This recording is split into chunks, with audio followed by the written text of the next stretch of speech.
So, good morning to all of you, participants of this seminar, as well as experts, colleagues, and media representatives. The person who is able to change will stay forever. This quote by Rainis is usually quoted or very often quoted, but in the context of COVID, as well as in the context of this evaluation, we have to remember another quote.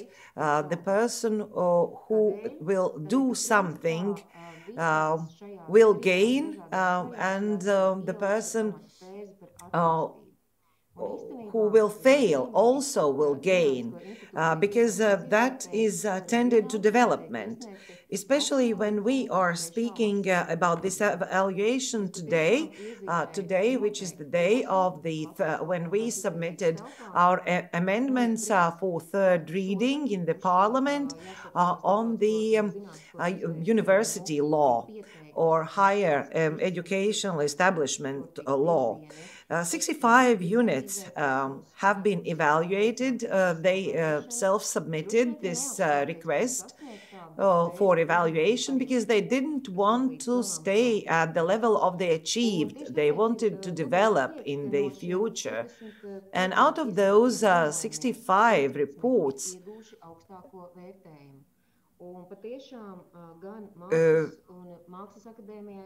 we can observe that Daugavpils University, Riga Stradiņš University, Solid State Matter Institute, as well as 3 faculties of the Riga Technical University and other institutes, as well as BIOR, Silava, other scientific institutions. Several units have received this highest score, and this highest score signifies a lot, not only for Latvia, but also for Europe and for the world, meaning that the work that has been done during the previous period have been noticed, and we hope, we believe that this cooperation with international partners will be ongoing for the next period as well. And that's why I wanted to stress one more time that we have submitted our amendments to the law for the third reading, and there are 3 things in these amendments. First of all, we wanted to take out the quantitative indicator for the scientific works, because we believe that this development of strategic investment will be strong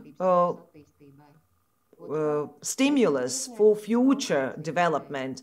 Also, we have submitted an idea of consortium because we believe and we have seen that only there where the consolidation of resources, human resources, infrastructure resources are there, the results are better.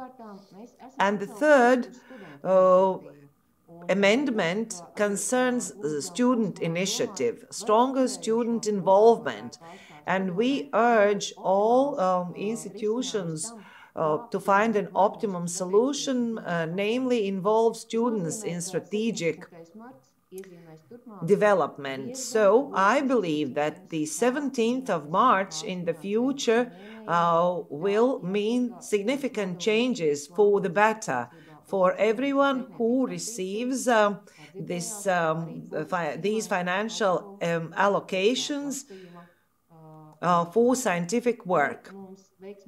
May you have a good seminar.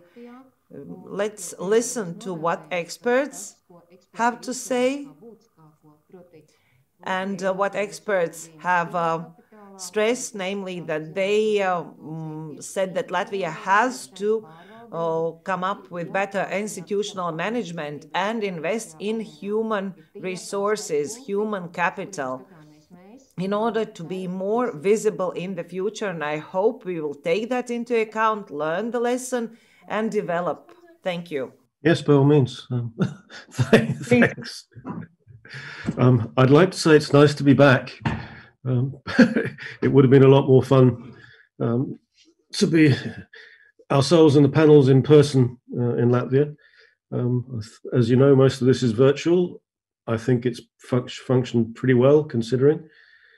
We're obviously in Technopolis delighted to be invited for a second time to organize this exercise. It's worth stressing that the judges in this matter. So we're working with peer review. I'll present to you fairly shortly some of the high-level results of the assessment, but that effectively reflects the views of 38 scientific peers, not particularly of Technopolis. So I don't know, Lana, do you want me to dive into the presentation? Or? Yes, please, by all means. Great. So thanks. I'll just get my screen shared, then hopefully you can see the writing.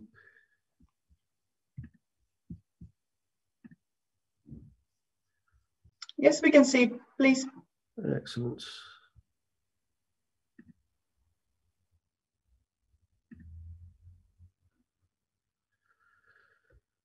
Okay, so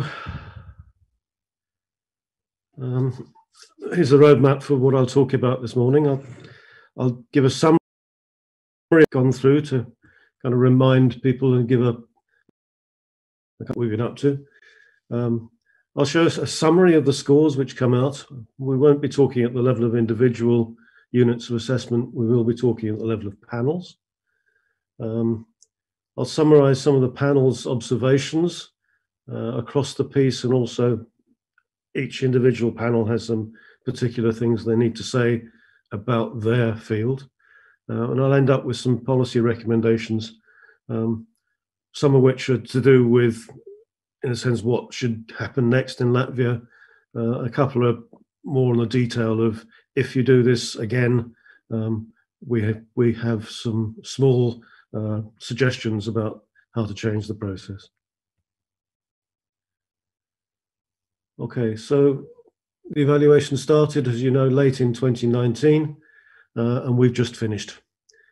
Yeah, it took significantly longer than was originally planned because of COVID.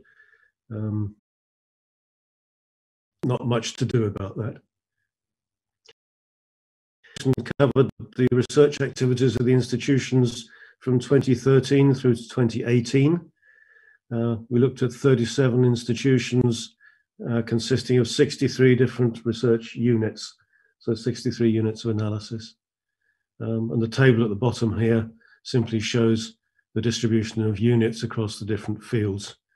So you can see that the social sciences and the engineering and technology panels had to work particularly hard. Some of the others had to deal with fewer units of assessment.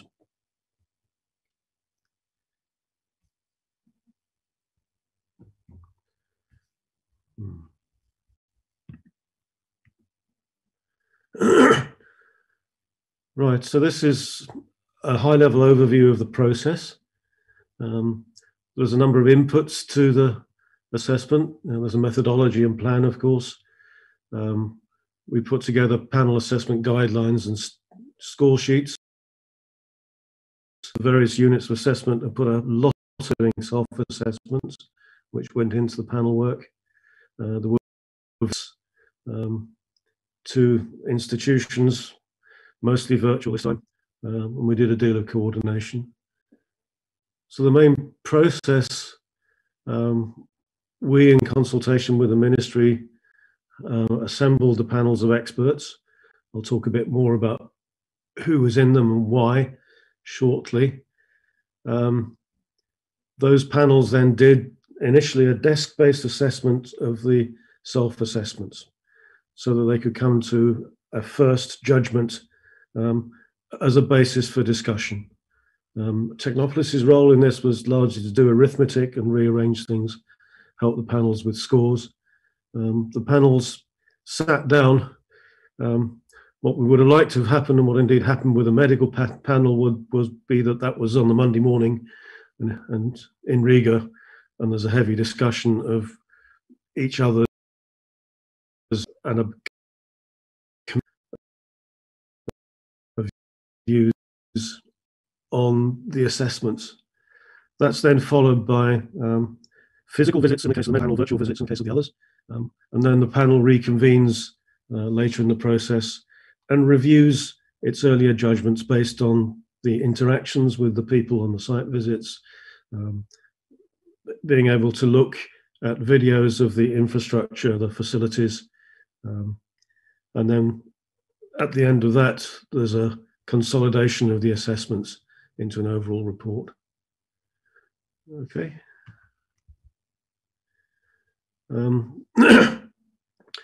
We essentially assessed the units of assessment across these 6 criteria. So the quality of the research, the impact of the research done in the unit on the field of science in question. A few years ago in the first exercise, we had an overall category in discussion, separated that into economic impact on the one hand and social impact on the other. So there are separate assessments for those 2 categories, if you like. We did an assessment of the research environment and infrastructure, and that's not just the buildings and the equipment, but strategy, management, quality, those sorts of questions. And we made a judgment, or the panels made a judgment, about the development potential of the institution, which is sort of a way of saying to the ministry to what degree things are worth investing a lot in. I promised to talk a bit about the panels. There were 38 experts in total. The regulation on procedures for organising the evaluation lays down certain criteria for the qualifications of the panel members. So we followed those guidelines. We tried as far as we could to get a diverse geographical representation and a fairly decent gender balance. We thought it was quite important to have some continuity between this exercise and the previous exercise. In 4 cases, we actually managed to get the panels chaired by the previous chairs. In the cases where that wasn't possible, the panel chairs this time were members of the panels last time. So in each case, in each panel, in fact, we had at least 2 people present who had been there in the earlier assessment and who could inform the panel about the earlier situation, so that the panels had some perhaps better sense of growth and development.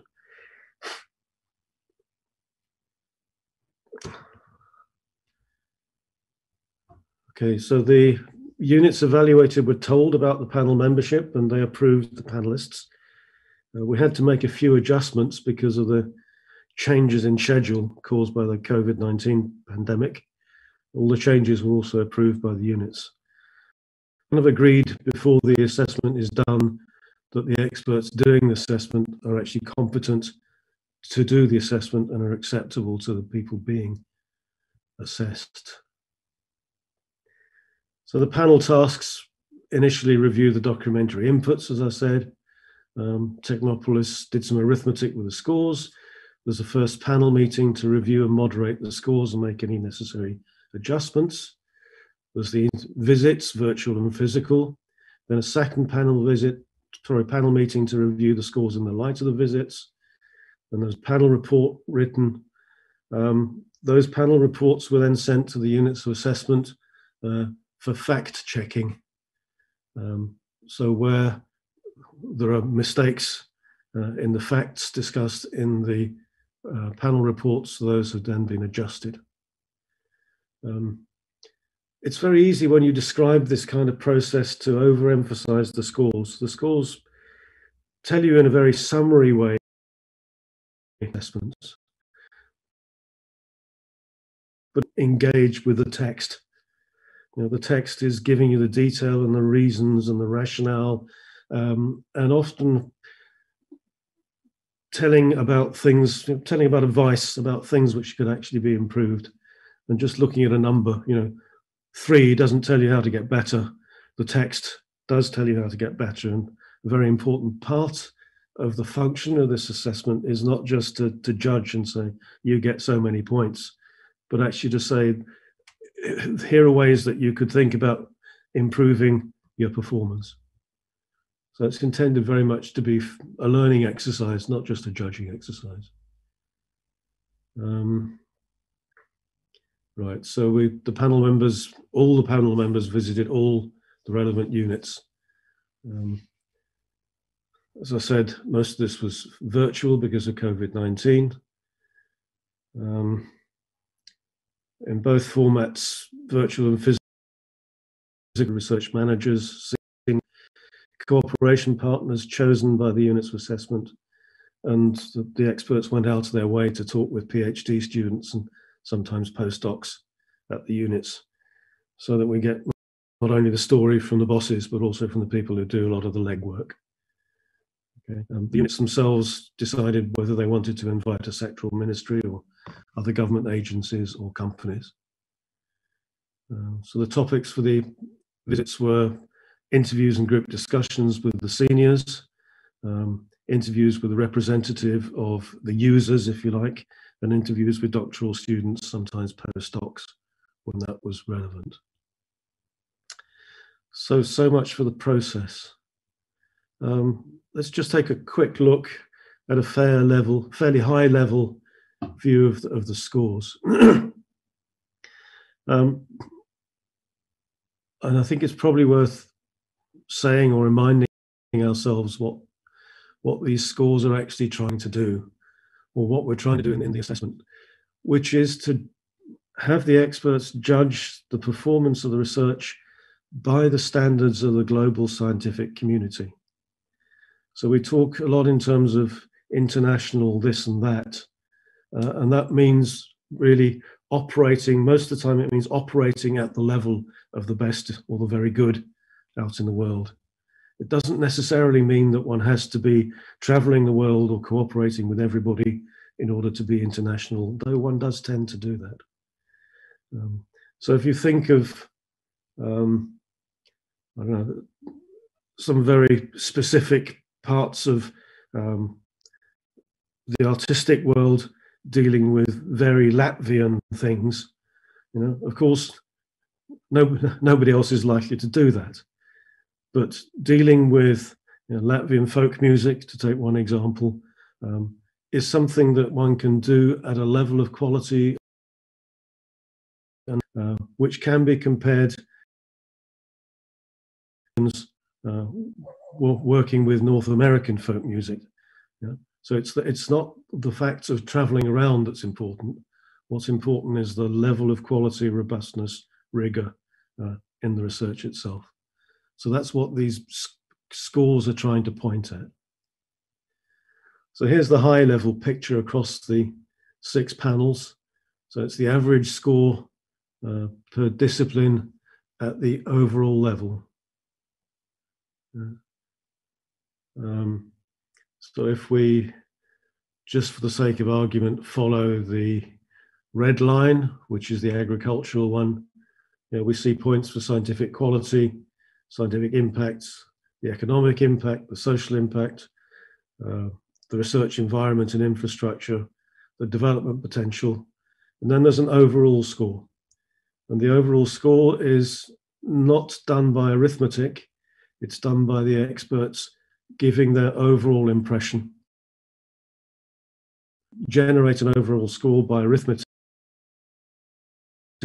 accidentally weighting the different scores. And we actually don't know what the right degree of weight should be applied to each of those scores.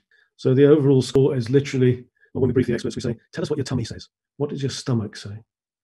So that's the picture that's being given here. And you can see things fairly tightly clustered around the level of 3, which is good, honourable national performance, just sticking its nose up above the water into the international levels of quality and performance. You can see that the humanities stick out a little bit. I think that was the case last time. Down at the bottom, we've got the social sciences, which are relatively young, and where the situation is fairly fragmented. I'll come back to some comments from the panel about that. But the overall levels were better than in the previous exercise. So if we go through the different individual scores, here we're looking at the overall score, the jump from the tummy. And I tend to look at this kind of diagram and hang on to something. So I'm going to hang on to the purple columns, which are the 3s. So that's the middle of the range. And then you can see from the shape how things look. Yeah. So you can see the agriculture panel A, 3 and 4 are about the same height. So that's a bit north of the middle. So that's nice. Panel E, bit more mixed. Panel H, the Humanities and Arts, on the good side of the 3. Panel M, almost a normal distribution. A lot, fair bit at the 4.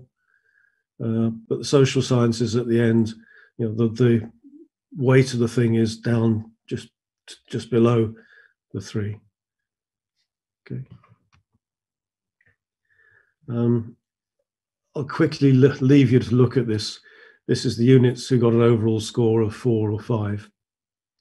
And we've put in bold the units which didn't have that kind of score in the previous exercise. So you can see quite a number of units have moved up in their overall performance.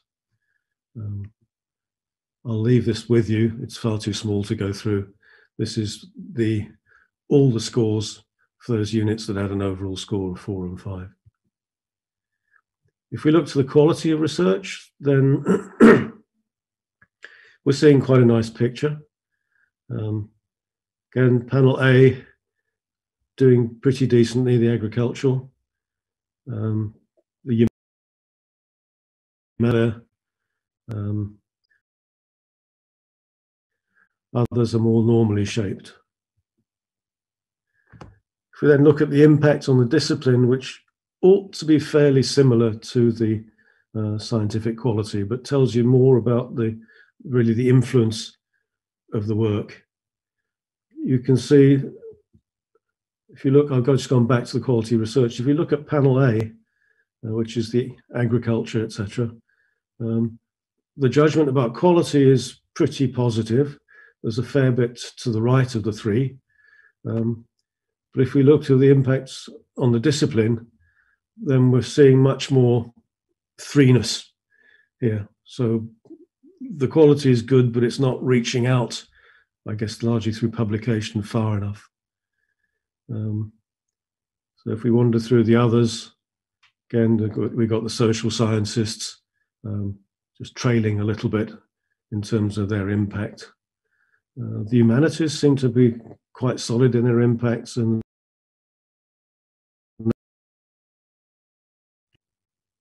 so here's the economic impact picture. Pretty much 3s down the middle of this one. So good, solid stuff. 1 or 2 very high performances, but overall pretty solid. Interesting, at least to me, is that the social impact perspective is more positive than the economic impact. And maybe that at least confirms it was a good idea to look at these things separately. We often over-focus on on economic impact of research and forget that there are many other kinds of social impacts which are really important. So this, I think, is a very pleasing picture. If we look at the research environment and infrastructure, this is much better than it was last time around. Lots of solid 3. The natural scientists have developed significantly.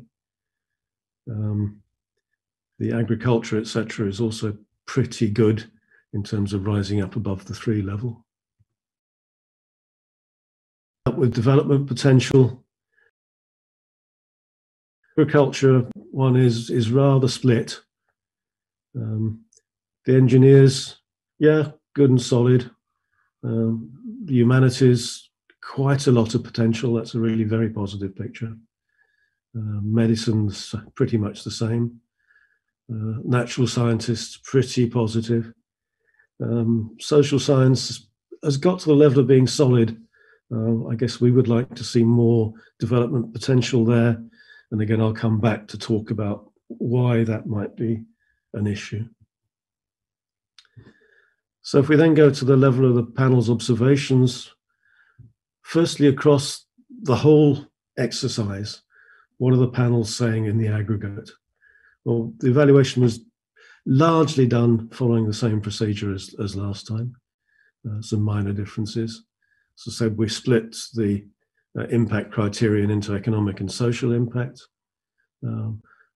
Unfortunately, visits were largely virtual, and that's sad.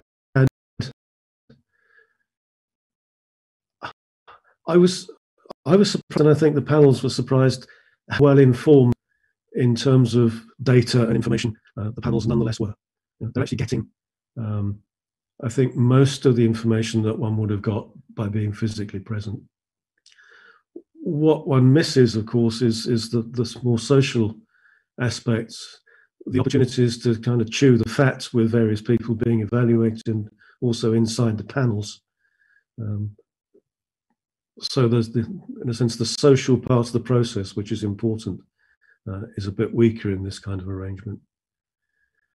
In 2013, many people in the assessment were unhappy that not the entire panels showed up at the physical visits, but subsets of the panels did so.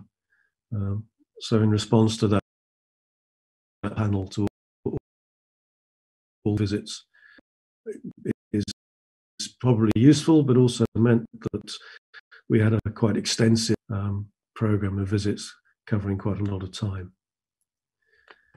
If we just look at the overall scores, this picture gives you some sense of the progress since the earlier exercise. And I think this is a really, really pleasing picture.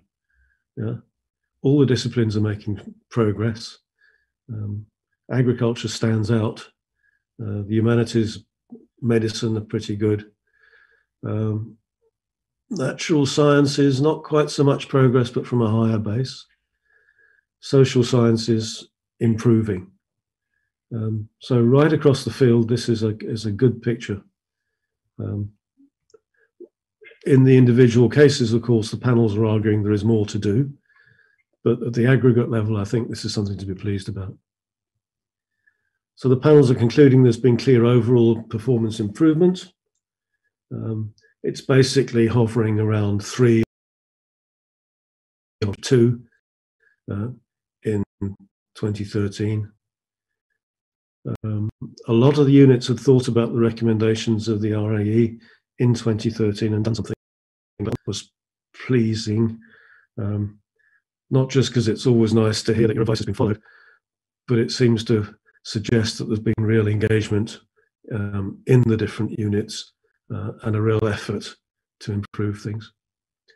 We've seen the number of publications in international scientific journals going up, and that's a useful indicator. There's more and bigger international collaboration networks, though the panels argue that needs to go further. And there's been a lot of investment in research infrastructure, and that's massively useful, of course.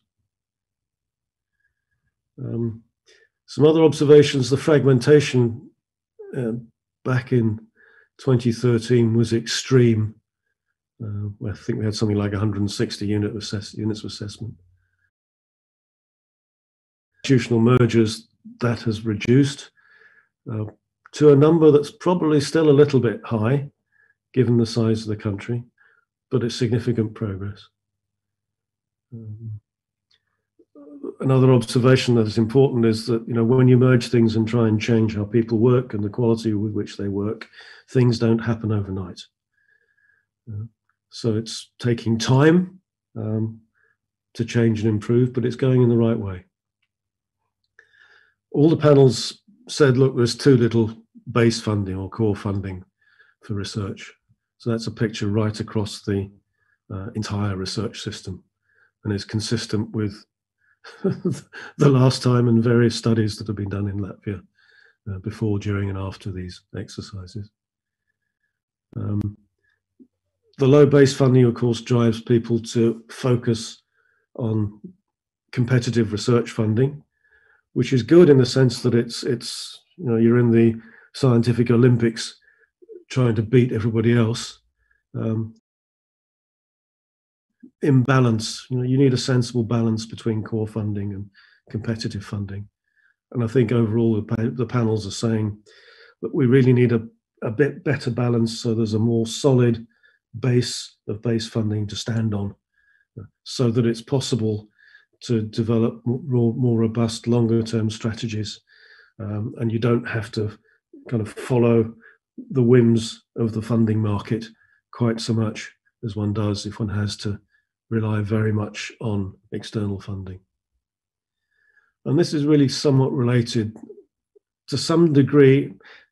If you're highly dependent on external funding, particularly in an environment where structural funds are important, that tends to push you towards applied research. And of course, applied research is good and important, but so is basic research, and one needs an adequate mixture of those two elements. And yes, I know that's an oversimplification, but one does need to make some. And again, the funding situation doesn't really give enough freedom to find that right balance. Fragmentation was still an issue. Most of the panel said good progress, but there should be further reduction in the fragmentation. All panels identified units that didn't have the critical mass to make a difference and which would benefit from joining forces with others. This was particularly a problem in the social sciences, which connects, I think, a bit back to the score performance we were looking at earlier on. The size and shape of the sector is still far from ideal for a small country. There's a lot of very small research units, many of which are subcritical, so they have a modest research profile, and there's a fair amount of duplication across that. So I think work to do in the social sciences in particular. Publication strategies seem to have become more conscious. In 2013, the panels were observing too little in international peer-reviewed journals. That's improved across all the disciplines. There is easily a tendency to get overexcited about quantity rather than quality, and quantity does not always mean quality. The practice in 2013 in many fields was to work to a fair extent with local or even in-house journals. Now that means, in effect, you're publishing in places with rather low publication standards, and you're publishing in channels that almost nobody reads. So there's been a significant reduction in the amount of that kind of activity, though it's not gone away. I think the panels are pretty clear that they would prefer to see publications in the international peer-reviewed channels, because those are not only quality assured at a level which is understood and accepted internationally. So to have scientific impact, you need to be in that public international arena. There's still a lot of focus on conference proceedings, targeting the things that get published in the Web of Science and Scopus. And that's okay. It's not always the best place to publish, but it's certainly useful. Overall, there was a sense that the system is, or the behavior is being driven just a little bit too much by counting things, and a little bit too little by worrying about what's really good.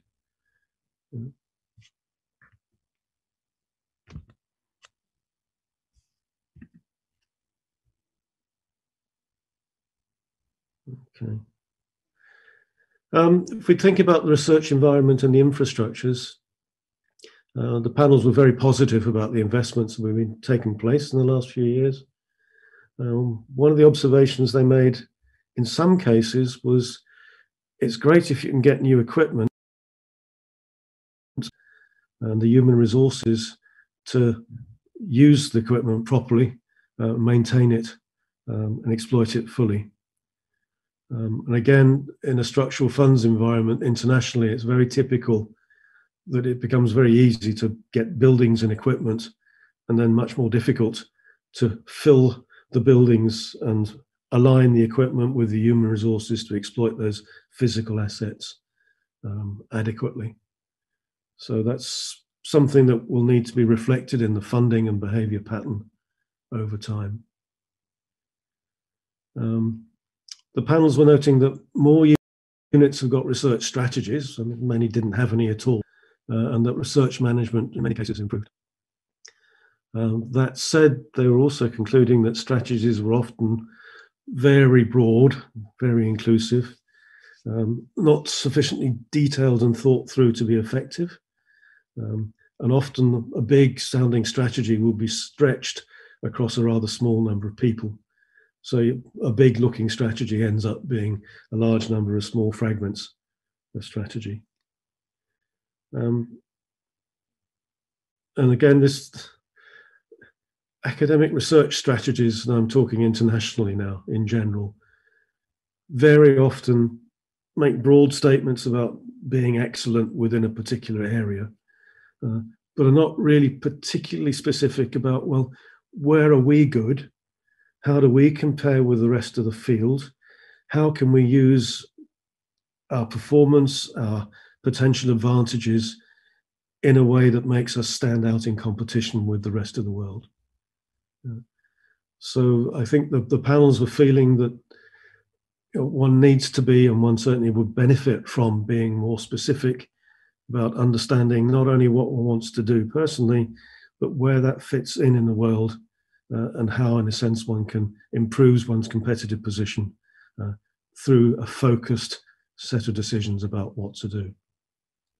The other observation was there are still quite a number of units that simply don't have strategies. In this exercise, the panels were asked to pay more attention than in 2013 to doctoral training, postdoc positions, and human resources. As before, funding for human resource development, the panel said, is obviously insufficient. It was last time, it still is.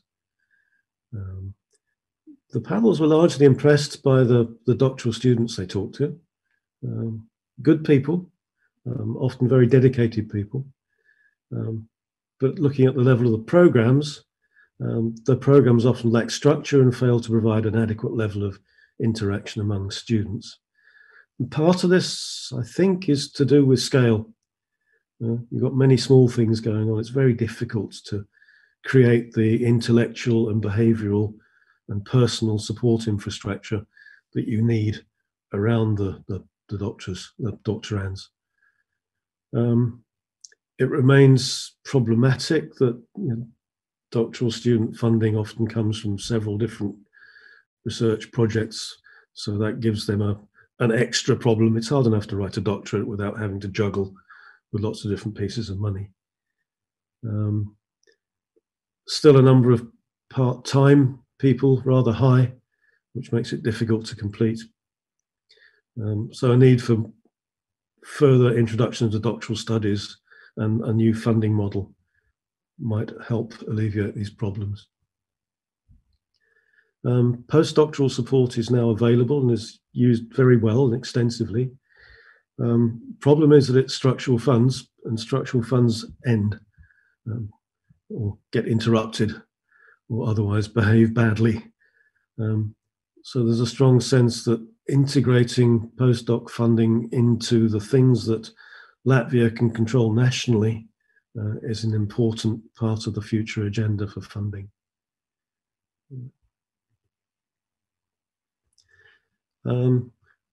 I said earlier on, the panels are saying that the international networking is improving, and it is. At the same time, the panels are saying, the international exposure still isn't big enough. There aren't enough long-term visits by foreign researchers to Latvia. That would help a lot. It's really only the kids who go abroad to spend a period with the international scientific community. And I think the panels were a bit surprised that to some degree there was actually a lack of interest in going abroad to become part of the international community. The reasons for that seem to be often institutional, not enough money, insecurity associated with movements, and those things are understandable and they can be addressed. But I think there was a little bit of anxiety that in quite a number of cases, people were just not interested. And that doesn't make for good science. What we have seen is joint research with foreign partners in the framework program improving, or indeed through other funding instruments. There's a lot of frustration around the framework program, and it's an old thing now, and this mechanism becomes clearer and clearer. But like it or not, the organizations who succeed in the framework program tend to be organizations that have succeeded before in the framework program. So there are networks of participants which evolve over time. And in a sense, they understand the framework program in a way that people outside don't. And the way one gets into the framework program is not to sit down in a corner in Riga or Oslo or anywhere else and just write a proposal. One needs optimally to try and get involved with an existing network where initially one gets to play a fairly minor role.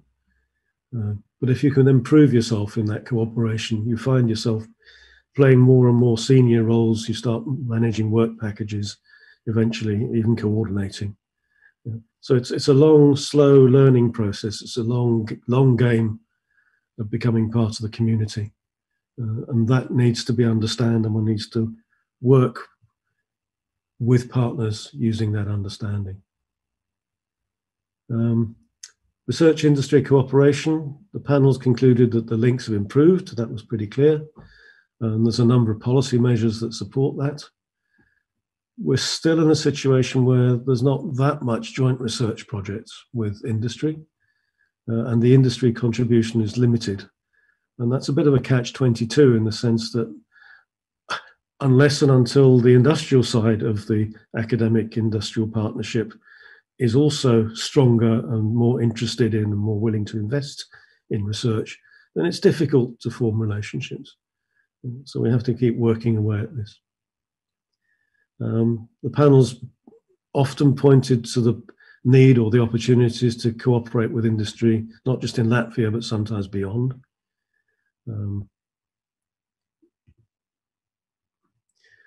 Another observation was that the research institutes tend to some degree to do better than the universities, at least in this kind of exercise. So there's unequal research quality between, on average, the institutes and the universities and the higher education institutions. So out of 16 units with the overall score of 4 or 5, which is the list I showed you earlier on, only 7 are from universities, 2 are from higher education institutions. One obvious reason, of course, is that in a research institute, you only do research, so you don't have to deal with all these tedious students.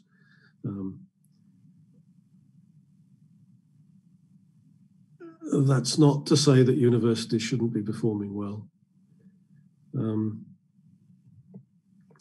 One of the observations, I guess, is that the universities and higher education institutions are developing pretty decent links with the institutes, and that kind of linkage may be the way to improve the situation. The PhD training is useful in bringing things together. In a situation where the research scene is still relatively fragmented, one might want to come back and re-ask the question about whether it's useful always to maintain a separation between institutes and university activities in the same field. So some observations specific to the panels, Humanities and Arts. Quite a number of high-scoring units in this area make significant progress in reducing their focus on Latvian issues, on becoming more international in perspective, and that was seen as positive.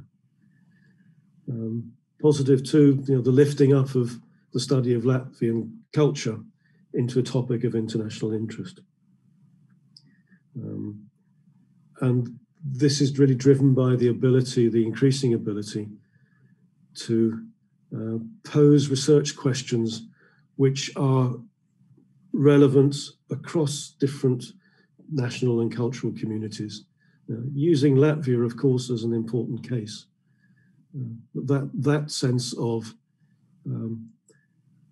two things are going on here. One is that the quality of and robustness of the research is going up. The other is that by reaching further out into the international community, one is addressing more generic questions, and that fact then feeds back positively to what's being done, the quality of what's being done in Latvia. If we look at the Agriculture, Forestry and Veterinary Sciences panel, one of the things the panels pointed out was that the good performers last time made more progress than the poorer performers. Perhaps not very surprising, but it does mean the performance gap between the best and the rest has tended to widen. The panel was very positive about the institutional rearrangements that have been happening in the last 7 years, but again point out that those kinds of rearrangements involve slow implementation mechanisms, and those processes of implementation are not fully complete. Medical and health, particular issue here with doctoral training, and particularly doctoral training in university hospitals, where the concern was that the business of being a doctor tends to squeeze out the business of being a PhD student, and that division of effort perhaps needs to be managed and thought about more clearly for the future.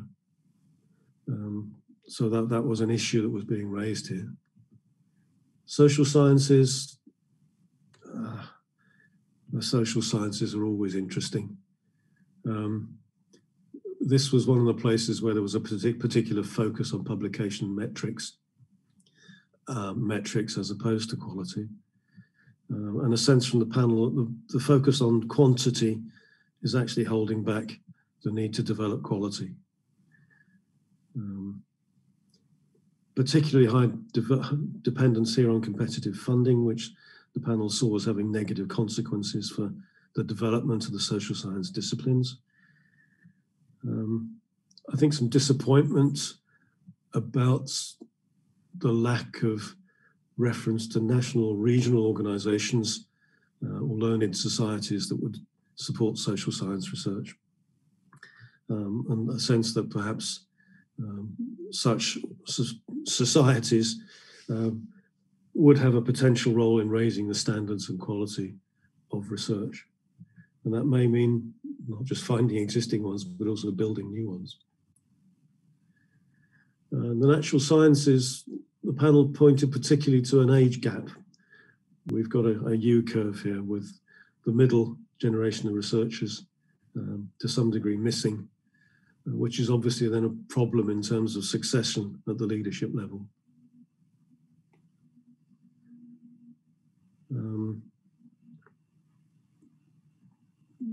We've talked about the postdoc funding already, that's been important. But postdoc activity has a particular importance in the hard sciences, in the sense that it's at that level that an awful lot of the middle management of research takes place. And strengthening that on a permanent basis is important for the success and the productivity of the fields we're looking at here.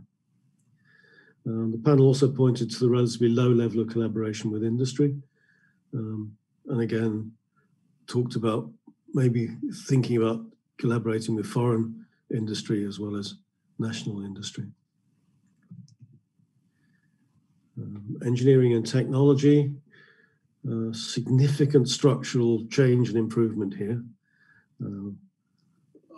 Many more units now with critical mass. So reduced fragmentation. A bit of a concern that many of the units are perhaps over-concentrating on the more applied end, so that theoretical research will be neglected. In many subjects, it says here, in pretty much all subjects, both theoretical and applied research are required and both are essential. So as I said earlier, it's a matter of maintaining a sensible balance in the context of a funding system which does tend to push perhaps just a little bit too much towards the applied. We now have some observations on the evaluation process. So all the panels welcome the progress made in consolidation, creating a less fragmented landscape. For the assessment process, that meant that we're now starting to get units of assessment which represent a very wide spectrum of research. And inside that spectrum, as the groups get bigger, there's quite a lot of variation in performance. So the units of analysis that we're working with here, in some cases, were sufficiently big that you get only, the panels really felt they could only talk about the average performance, and that was hiding some highs and some lows. So that, I think, is something to think about in designing units of assessment next time around.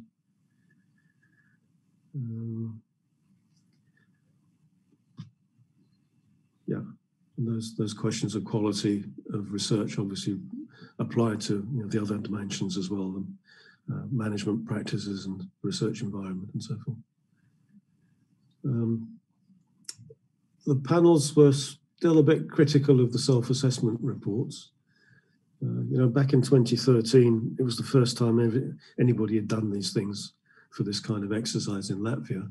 And the quality and contents of the self-assessment reports was extremely mixed. I think the panels feel it would have been nice to have had a bit more progress on that score. Particularly some of the larger units failed to bring things together and told a series of rather small stories instead of telling a big one. It was, as last time, it was quite difficult really to understand the human resource side of things. And while a lot of this was clarified during the site visits, I guess the panels would have been a lot happier if the numbers had been more clear and more consistent from the start, rather than having to spend quite a lot of time just sorting out what do the numbers mean in the course of the site visits.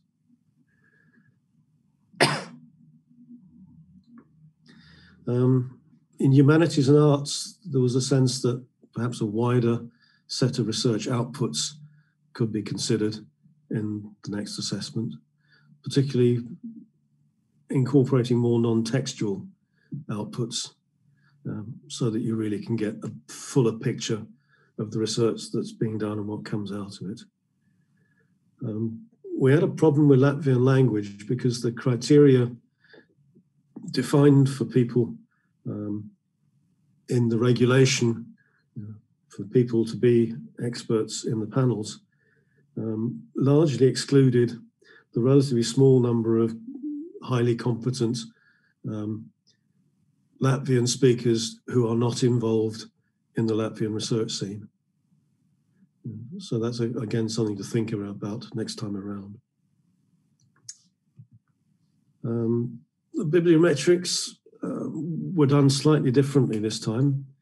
Back in 2013, our bibliometricians were given great long lists of researcher names so that it was unambiguous who was in and who was out of the analysis in respect of individual units of assessment.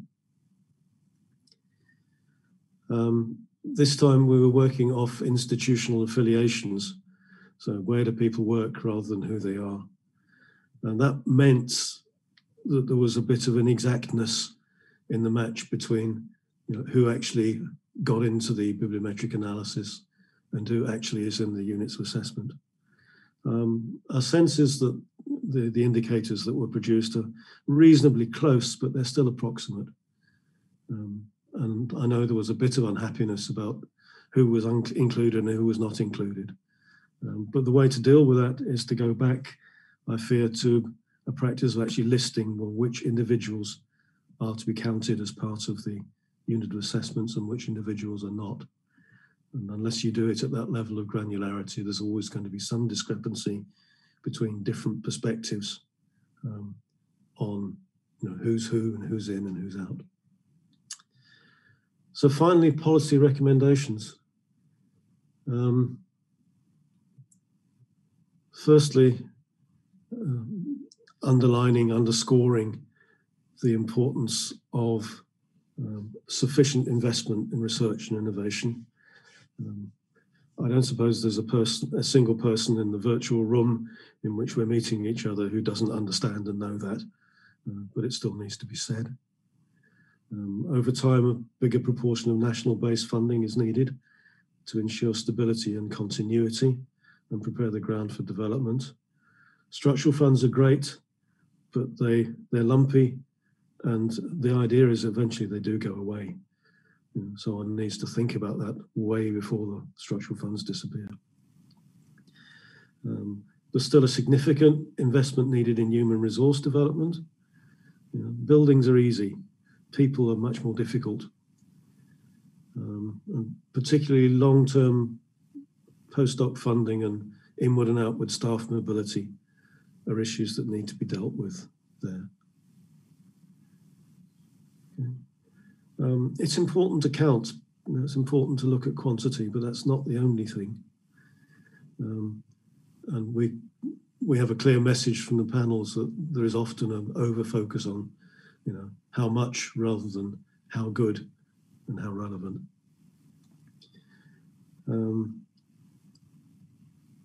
We need clearly better research industry collaboration. Therefore, we need some policy funding instruments to deal with that. Industrial PhD schemes are part of that story. Obviously, there will be other elements as well.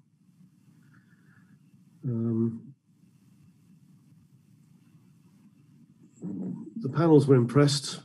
We too were impressed at the extent to which units were trying to implement the earlier recommendations. The sense is that the evaluation process is therefore useful and is helping improve the performance of the system as a whole. I think the other thing is to go back to what I was saying about scores. Scores give you a very simple summary of what the panels are saying. But it's important, not least when making funding decisions, to think about the scores, but also think about the stories behind. We need to think about the texture. So we hope, and the panels hope, that these reports can and will be read, in a sense, looking at both the words and the music. So it's not just about the scores, it's also about the texture that the panels are providing. For the future, I think the panels were very keen to have some sort of basic quality check done on the self-assessments because their sense was of inconsistent use of numbers, structures which were not always helpful. There were some wonderful ones, of course, but there were quite a number that gave difficulties to the panel still. Having now assembled large entities for the purposes of management and organization, so these are real, by and large, these are real units of organization. We do, I think, need to, and the panels think, we do need to think about, do we break those down to some degree in a future exercise so that we can be more focused on the differences inside those big units the other suggestion from the panels was, well, look, if we can't, for whatever reason, break those down, then at least we need more specific and detailed documentation about the sub-units inside the units of assessment so that they can be treated separately. Otherwise, we end up with a silly averaging effect where the average hides both the excellence and the not very good. In Humanities and Arts, the panel, as I said, was anxious that we, or you, accept more diverse types of outputs in the future exercise.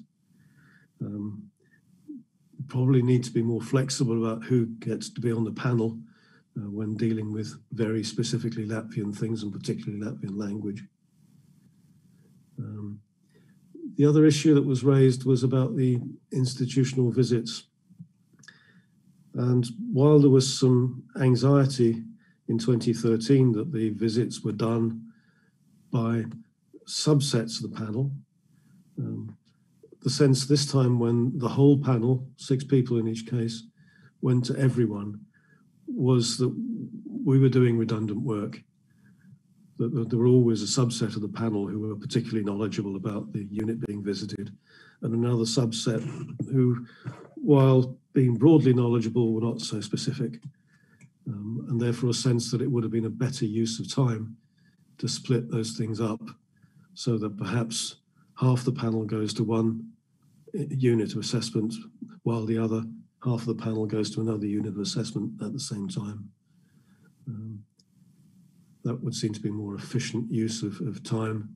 And if we're finally, as a society, allowed to travel the next time this is done, I think that becomes even more important when the site visits are physical rather than virtual. Okay, thank you very much. Hello everyone. Hello colleagues from Technopolis. Thank you, especially Eric Arnolds. Thank you for your enormous work that you have done, regardless of all limitations that we have encountered during COVID-19. We have found the optimum solution in order to finish this evaluation, and the results that we have acquired, we are very happy from one side, and from the other. At the same time, we are very happy about your suggestions. And we see a lot of work has to be done.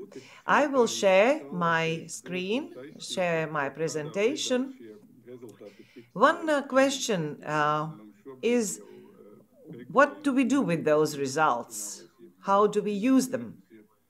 And at the moment, we have prescribed by our law that baseline financing depends on scientific, on international evaluation of scientific institution.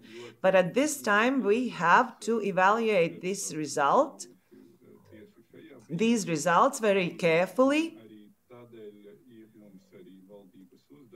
What scores we have gotten. And in the future, we, the ministry, will inform the Cabinet of Ministers about the results, as well as future financing available, and how it be linked together with the results. Let's have a look at the comparison between 2013 and now. Mr. Arnolds already told us in great detail all the things that have been done better. Before, we didn't have this consolidation activity, but now during this interim period between evaluation, we have done these consolidations and the results are quite good. we also see that those institutions who were not consolidated, they also did much better than previously. We could talk about each scientific institution separately, but it's better to compare. And it's better to have this common figure showing that units that took part in this evaluation, especially those who were consolidated, have achieved greater results. If we speak about the number of units, what was the consolidation? Here you can see a chart displaying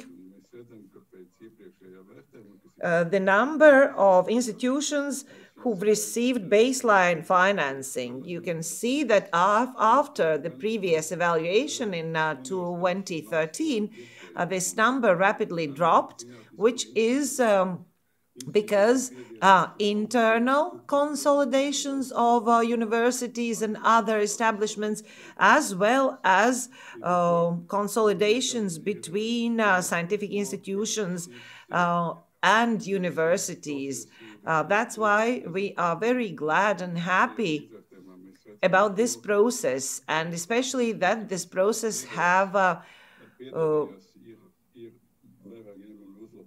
actually demonstrated good results, and those units who participated did better than before.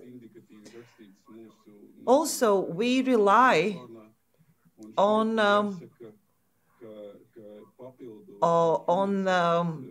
suggestions, which also is complemented by our national development plan, which foresees additional financial allocations. If we look at the European scientific area,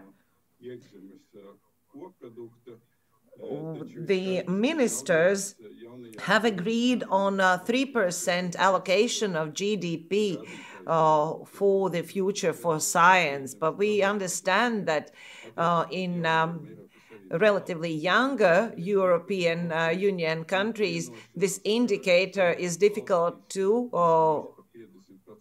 reach. That's why EU 13, namely those who joined EU together, we have come up with a figure of financial allocation being increased of up to 50% compared to the previous period. Another significant thing to be taken into account that the next period, which has already started, we have to place our attention on human capital. And the Madam Minister already mentioned that today is a significant day, first of all, because this evaluation takes place. Reforms have been done, as well as we will talk with European Commission, and we will stand by our priority, namely from this Durability and Resistance Fund, to be able to invest in human capital. We have achieved good results, speaking about international recognition, which is proved by a number of publications in international publications. Next step which we have to make is move from quantity to quality, not by all means to try to get into international magazines, but to work on quality of those publications. They have to be more substantial, and we have to financially recognize that we have to support this idea moving from quantity to quality.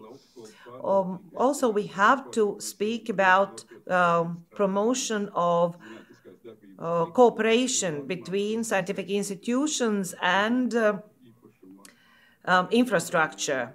And we work a lot on intellectual property issues in order to ensure this transfer of technologies, that transfer of knowledge, but at the same time lift administrative burden from scientific institutions and to lift all legislative obstacles in order to promote intellectual property as well as promote this transfer of intellectual property from scientific institution to the respective area, respective industry.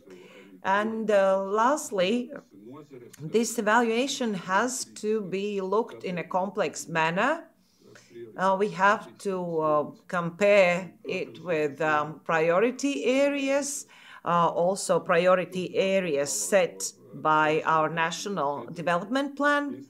And speaking about future consolidation, we do see that institutional layout is optimum at the moment, but at the same time, we see fragmentation that was noted also by the experts, especially in some areas where there are too many institutions, but at the same time, they are small. Those units are small, meaning that internal and external consolidation should be aimed at strategic specialization. This is another issue that we have to deal with, and we will deal it together with scientific institutions.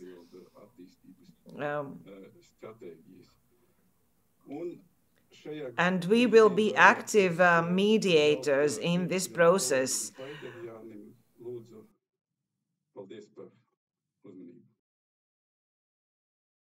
Hello, everyone. From my side, I will continue what has been said by Dmitris. I will go into greater detail concerning our offer, how to link together this evaluation and baseline financing, and how to take into account these recommendations and how they will be interdependent. Mostly, I will talk about this baseline financing, not only because the ministry asked us to do so, but also because this is the biggest state aid program for scientific works. It accounts for up to 40%.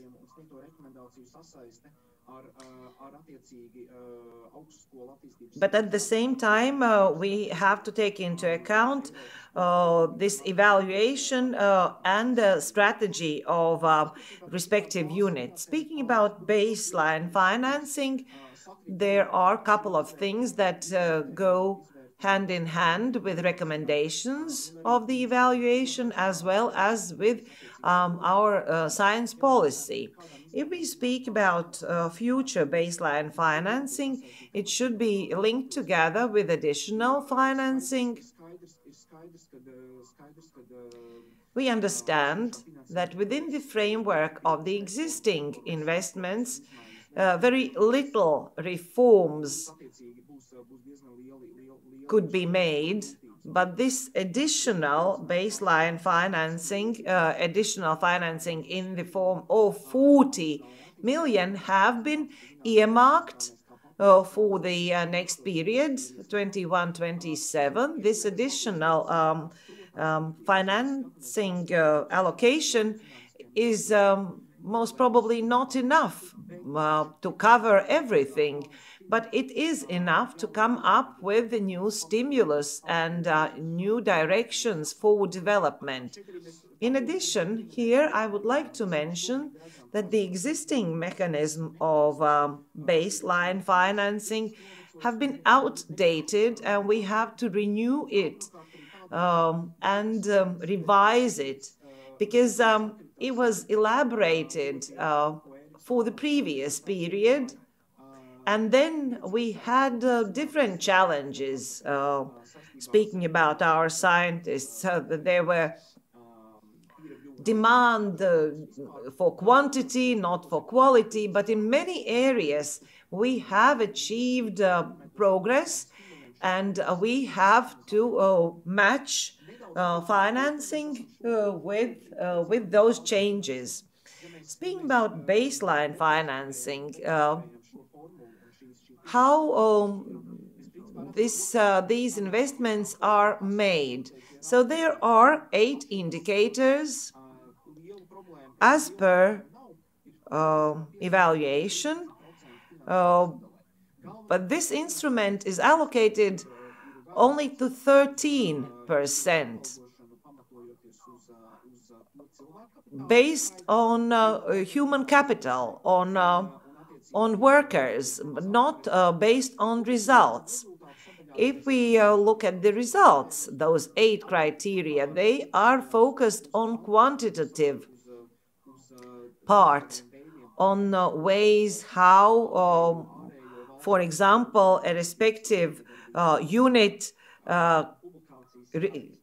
can attract additional financing or financing from the industry, as well as quantitative number of publications. But we will take this into account for the future. We will try and place our instruments together. This is an indicative time frame for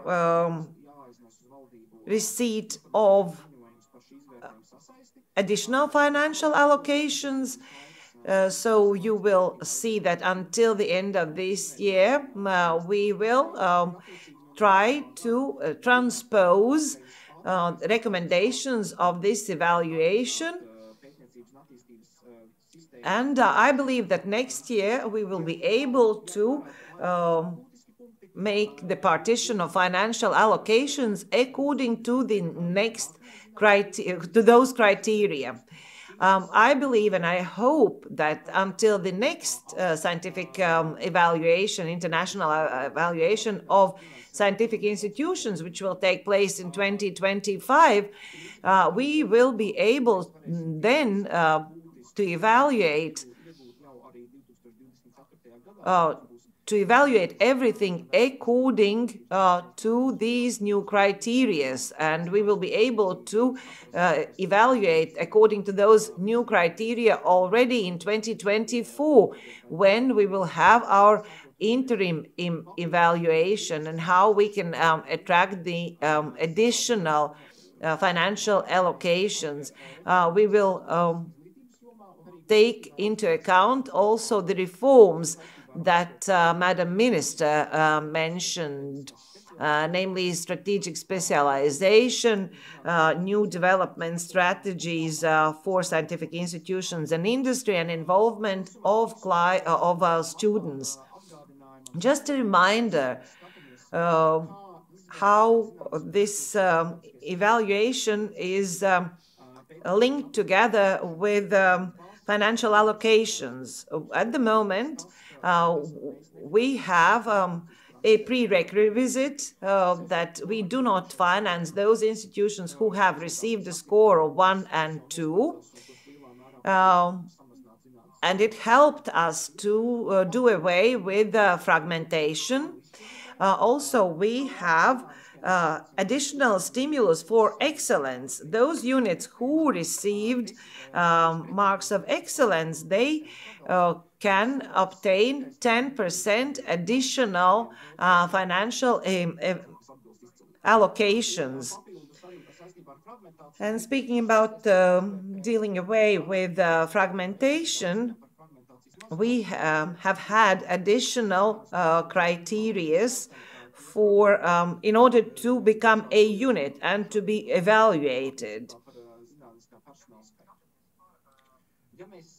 If we look at our offer at the moment regarding how to use this evaluation and how to link it together with the baseline financing, we have defined the first principles. First of all, we will keep this principle and will not allocate public financing to those units and institutions who have received a score of 1 or 2, or those institutions who have only one unit according to consolidation activities.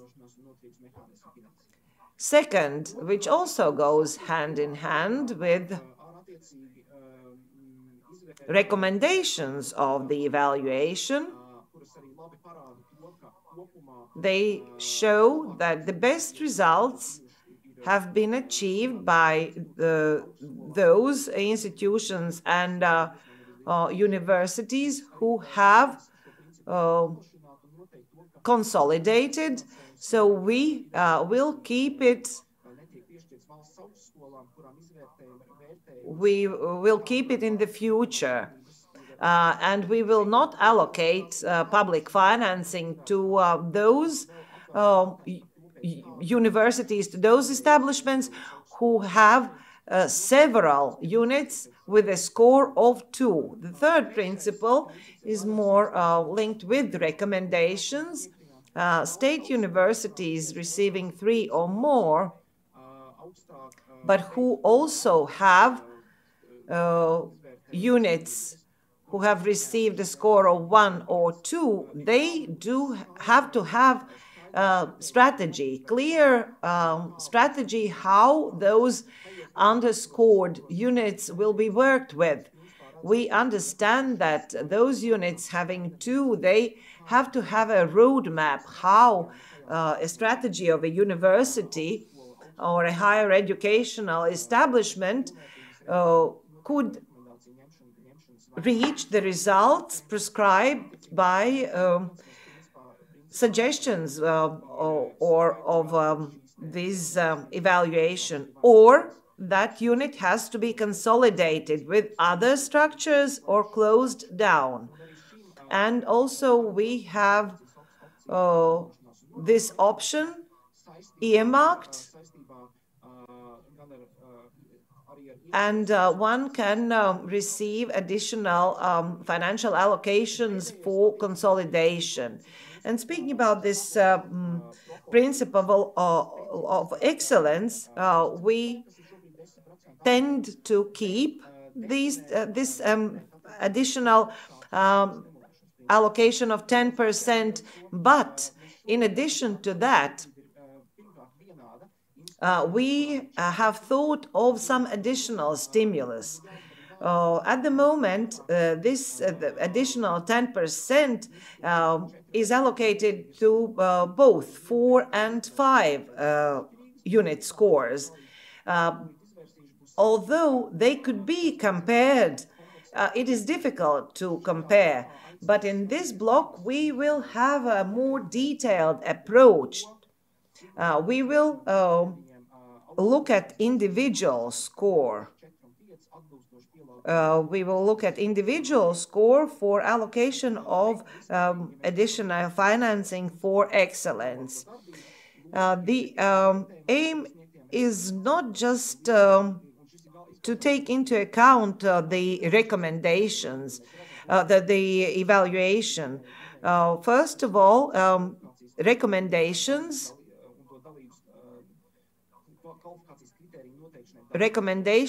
and qualification criteria to apply those instruments. But these recommendations give us a vision as to which stimulus and which direction we should aim at. Speaking about institutional level, arithmetic score is just an indicator for monitoring in midterm. It also allows us to compare us with 2013 as well as with future evaluation. But the recommendations on the institutional level should be linked with the strategy of that respective institution, as well as actions regarding specific field. If we look at all the recommendations, we look at all the units, what has been recommended, what type of recommendations have been given to units, we do see that our ministry's policy goes hand in hand with the vision of Technopolis in the form of their recommendations, as well as it goes hand in hand with policy support facility evaluation last year on the education system of Latvia, because most of the recommendations spoke about career development and human capital, which goes hand in hand with those reforms that are currently taking place. We have heard also about good things about infrastructure and about equipment, but at the same time we heard that we are lacking people to fill this infrastructure, as well as use the equipment. We heard also about closer, bigger internalization. We heard about recommendations on doctorship, postdoc development. We need closer cooperation between industry and universities, and greater presence on international arena and international consortiums. We have also recommendations regarding cooperation with industry and knowledge transfer, and fewer recommendations concerned challenges regarding infrastructure development and collective or common use of this infrastructure, which has or which goes hand in hand with our recommendations of the ministry. Some remarks or recommendations were concerning new branches for scientific work, or a more focused approach regarding scientific work. Speaking about, again, linkage between this evaluation and financing, you can see here the institutions who are outside of the scope of this baseline financing, and as a result of this evaluation, the score is still 1 or 2, thus we do not see any progress or see very little progress. So we believe that there are great many challenges for those scientific institutions, so they have to change their work or consolidate. Here we have those higher educational establishments having more than one unit and their score. You can see amongst those 8 universities, there are some who have received a score of 2. Our offer at the moment regarding average score is not to take an average mathematic score, but to apply another score, a score which ties the result with the capacity, and a number of scientific employees, because we already see that those units having the highest score actually has the most capacity, and this method proves to be correct. And I believe that Riga Stradiņš University and Riga Technical University would receive a score of 4. University of Latvia, Daugavpils University, the Agriculture Academy has a score of 3, and Liepāja and Rēzekne University has a score of 2. Those having a score of 3, but there are units having a separate score of 1 or 2.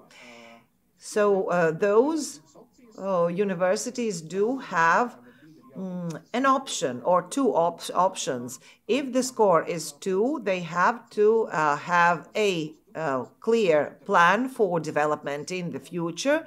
And if the score is 1, they have to be consolidated with other units. Stimulus for excellence. What can we apply? Taking into account the approach that we have now and taking into account this baseline financing, we can see that we will support with investments of excellence these units that are on the score. You can see 2 institutions that have had a score of 5. They will receive that.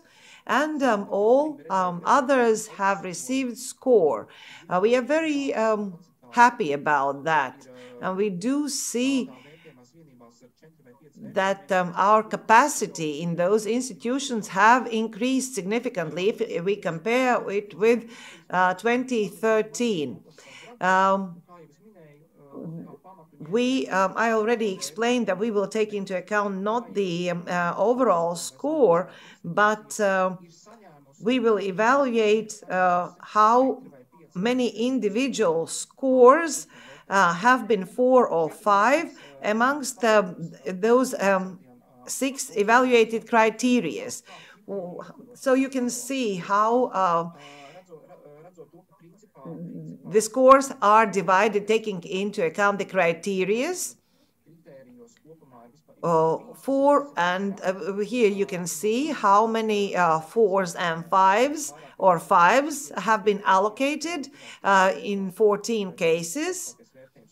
And our offer would be to kind of come up with a grading or weighting of excellence. And we will weight those institutions who have units with a score of 5.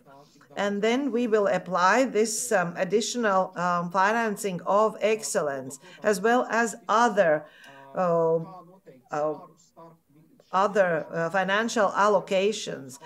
We will most definitely keep discussing with the industry, with the respective institutions, how to compare the scores, because we understand that not everything can be compared in a linear basis.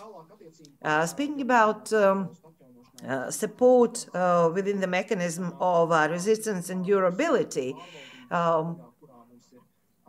we have allocated 82 million in the form of supportive instruments. We do see that we believe that if in order to consolidate or strengthen their strategic specialization, we can allocate or earmark or target our investments better. Also, we can apply internal scientific grants or professor grants, as well as grants for excellence. also grants for allocated for human capital within the framework of durability and resistance, and we will allocate that to doctorship, as well as we will use other instruments. This chart shows what are those instruments that are available at the moment for the period of 21 to 27, what are structural fund programs are available. Those ongoing programs, the ones who will be over in 2023, as well as additional state budget impetus, baseline financing, and different programs that we have allocated. And you can see this architecture for financial allocations which covers all the recommendations stemming from the evaluation report. And finally, what I want to show, if we look at those institutions who receive public financing and their final score or overall score, we can see that those institutions who receive baseline financing have a very high score, and here we can compare them with 2013. Compared to 2013, of course, we can take an average score or some other scores, but here we have taken the average score. But irrespective of how we depict it on a chart, it proves the following, that a majority of the institutions have made their performance better, and those who have not or have very little changes, those have had individual scores of 4 or 5, and it is almost impossible to get higher than 5. So that means that we have taken into account recommendations, and that those recommendations do work and they are efficient. And now we can tackle the questions if you have them. Thank you. Mērta kungs, es jums dodu vārdu. Jā, lūdzu. Pirmais jautājums. Jā, man ir jautājums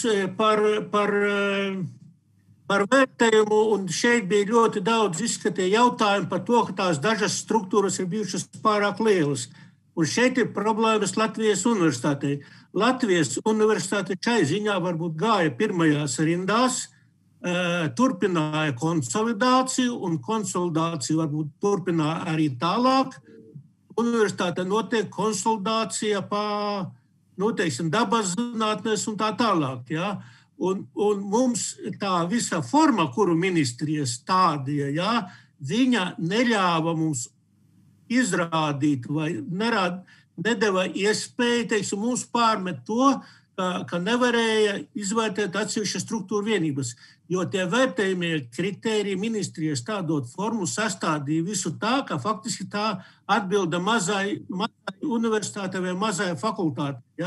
Ja mēs ejam uz konsolidāciju un mēs konsolidējamies, veidojam konsolidāciju jau dabas zinātnēs kā tādās, tad ļoti nesaprotami bija ekspertu jautājumi, un galvenā kritika bija tāda, ka viņi neko nesaprata visu laiku. Ja?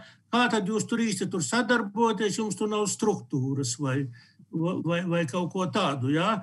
Un otrs, un jautājums, ko tagad... Mērta kungs, varam lūdzu tulkiem iedot vārdu, ja? Jā. Lūdzu. So the question from Mr. Ertz about evaluation.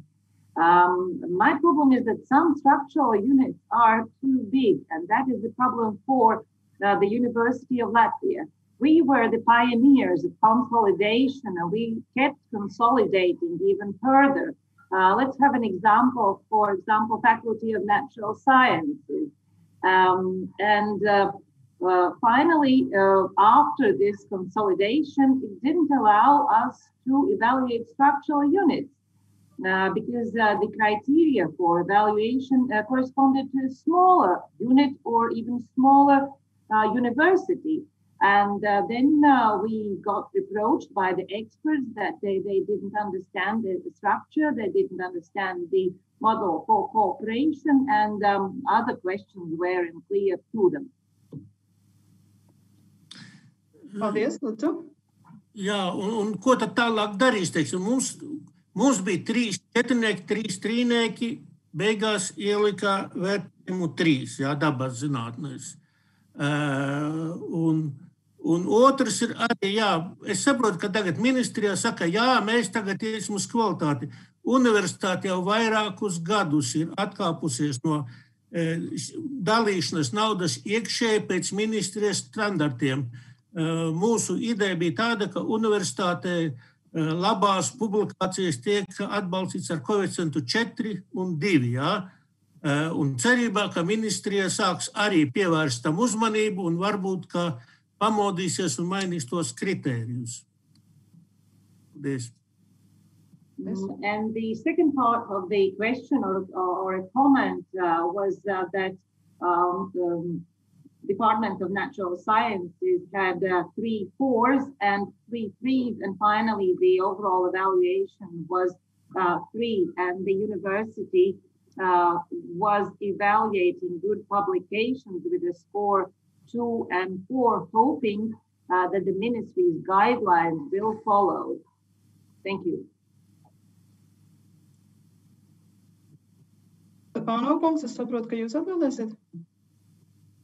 Jā, es gribēju sākumā atbildēt uz jautājumu par to, ka tā bija, protams, pašu augstskolu iniciatīva, kādā veidā vislabāk sadalīties vērtējumās vienībās. No vienas puses ir ļoti labi un apsveicami to, ka universitāte ir varējusi sadalīties 4 platformās. No otras puses, protams, ka juridiski šīs platformas vēl joprojām nav nostiprinātas, un es domāju, ka šī ir pareiza virzība tālākām nepieciešamām rekomendāciju ņemšanai un darbam. Līdz ar to no ministrijas puses mēs tikai vēlējamies akcentēt to, ka tā bija pašu institūciju izvēle, kādā veidā vislabāk piedalīties vērtējumā vienīgā. No mūsu prasība bija tāda, ka visām struktūra vienībām ir jāpiedalās izvērtējumā, nevis izvēlēties kādas piedalīties. Bija noteikts skaits, cik universitāte drīkst, ne vairāk kā. Un tas skaits bija mazāks nekā universitāte ir struktūra vienība. Un tas mums lika apvienoties tādā veidā. The answer from the ministry representative was that it was the self-initiative of universities how to be split into units. And so the University of Latvia chose 4 platforms or 4 units to split into. They have those platforms or those units have not yet been fully legally established. But our recommendation is to keep up with this good work, and this is the way to follow.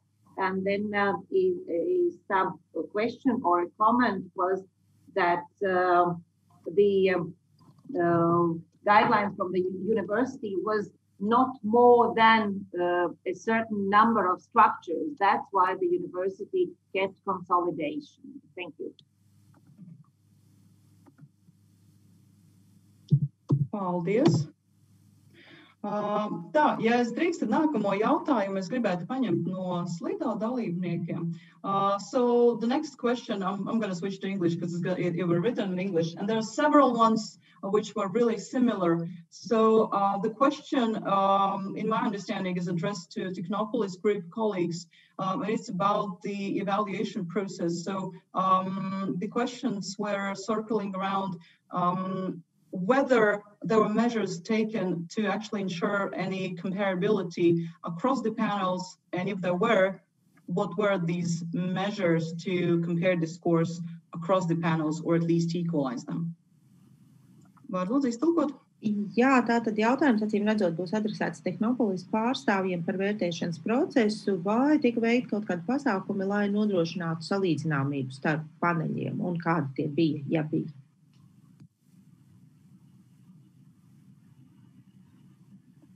Shall I take that now, Lana? Yes, please. Okay, we've been watching the Slido too. There's a cluster of these kinds of methodological issues, and maybe it makes sense to talk about all of them together.